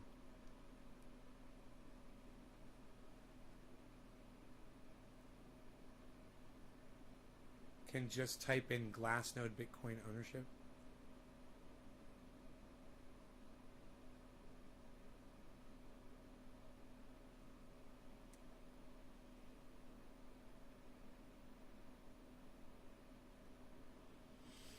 It's nowhere near the rumored 50% of Hex owned by one person. Well, no, it's not 50%, but it's still not actually fucking diverse. Just because it's not as undiverse as Hex is doesn't mean that it's fucking diverse, bro.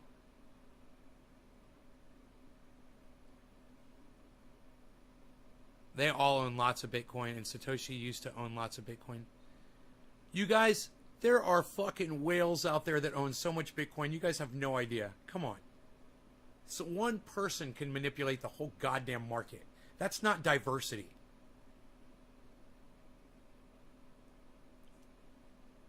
You know, some people bought in really cheap and they got a whole bunch. There's a bunch of people that did that. It didn't cost them a lot of money to do it either. And now they're fucking whales. What's a whale, 100 Bitcoins? Yeah, man, there's a lot of them out there. Imagine that. Imagine owning 100 Bitcoins. Or 1,000 Bitcoins. You know, would you make your wallet fucking public? So somebody could fucking kidnap your family and shit and hold them ransom? No, thank you. Yeah, whales 1,000 Bitcoins? Fuck, dude.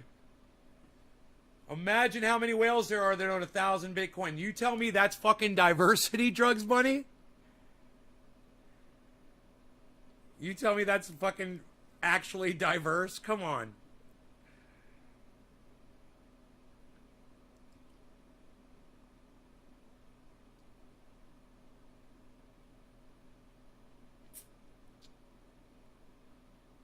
Well, I'm happy that I can access my cash over there at least, so it's not a total lockout of my account. It's just some kind of weird bullshit.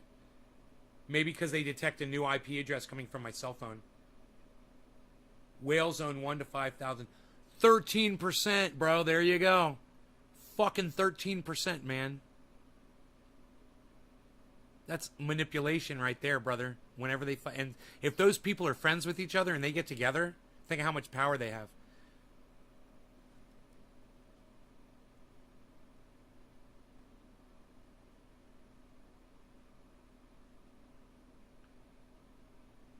Man, I gotta go, guys. My stomach is growling like crazy. I'm gonna go eat.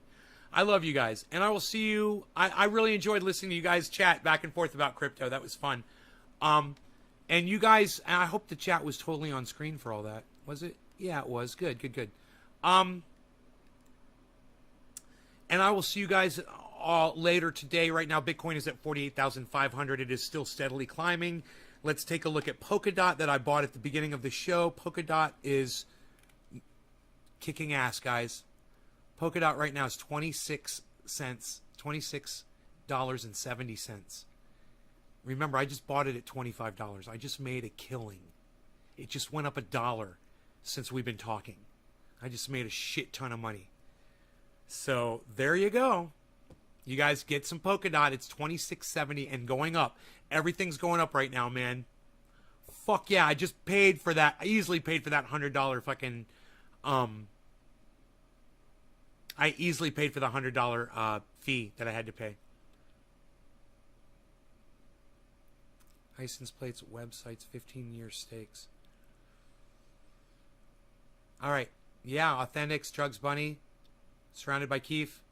Yeah, let's do this again this afternoon. I mean, I went long, 4 hours almost, 3.5 hours. So let's say 4:20. I could do it. I can do 4:20. Love you guys. See you at 4:20. I got to take some mail out and eat. I got to eat, then I got to take some mail out. I should probably go do the mail first, but I'm fucking starved. All right. Bye, guys. I can eat quick. Love y'all. I will see you guys.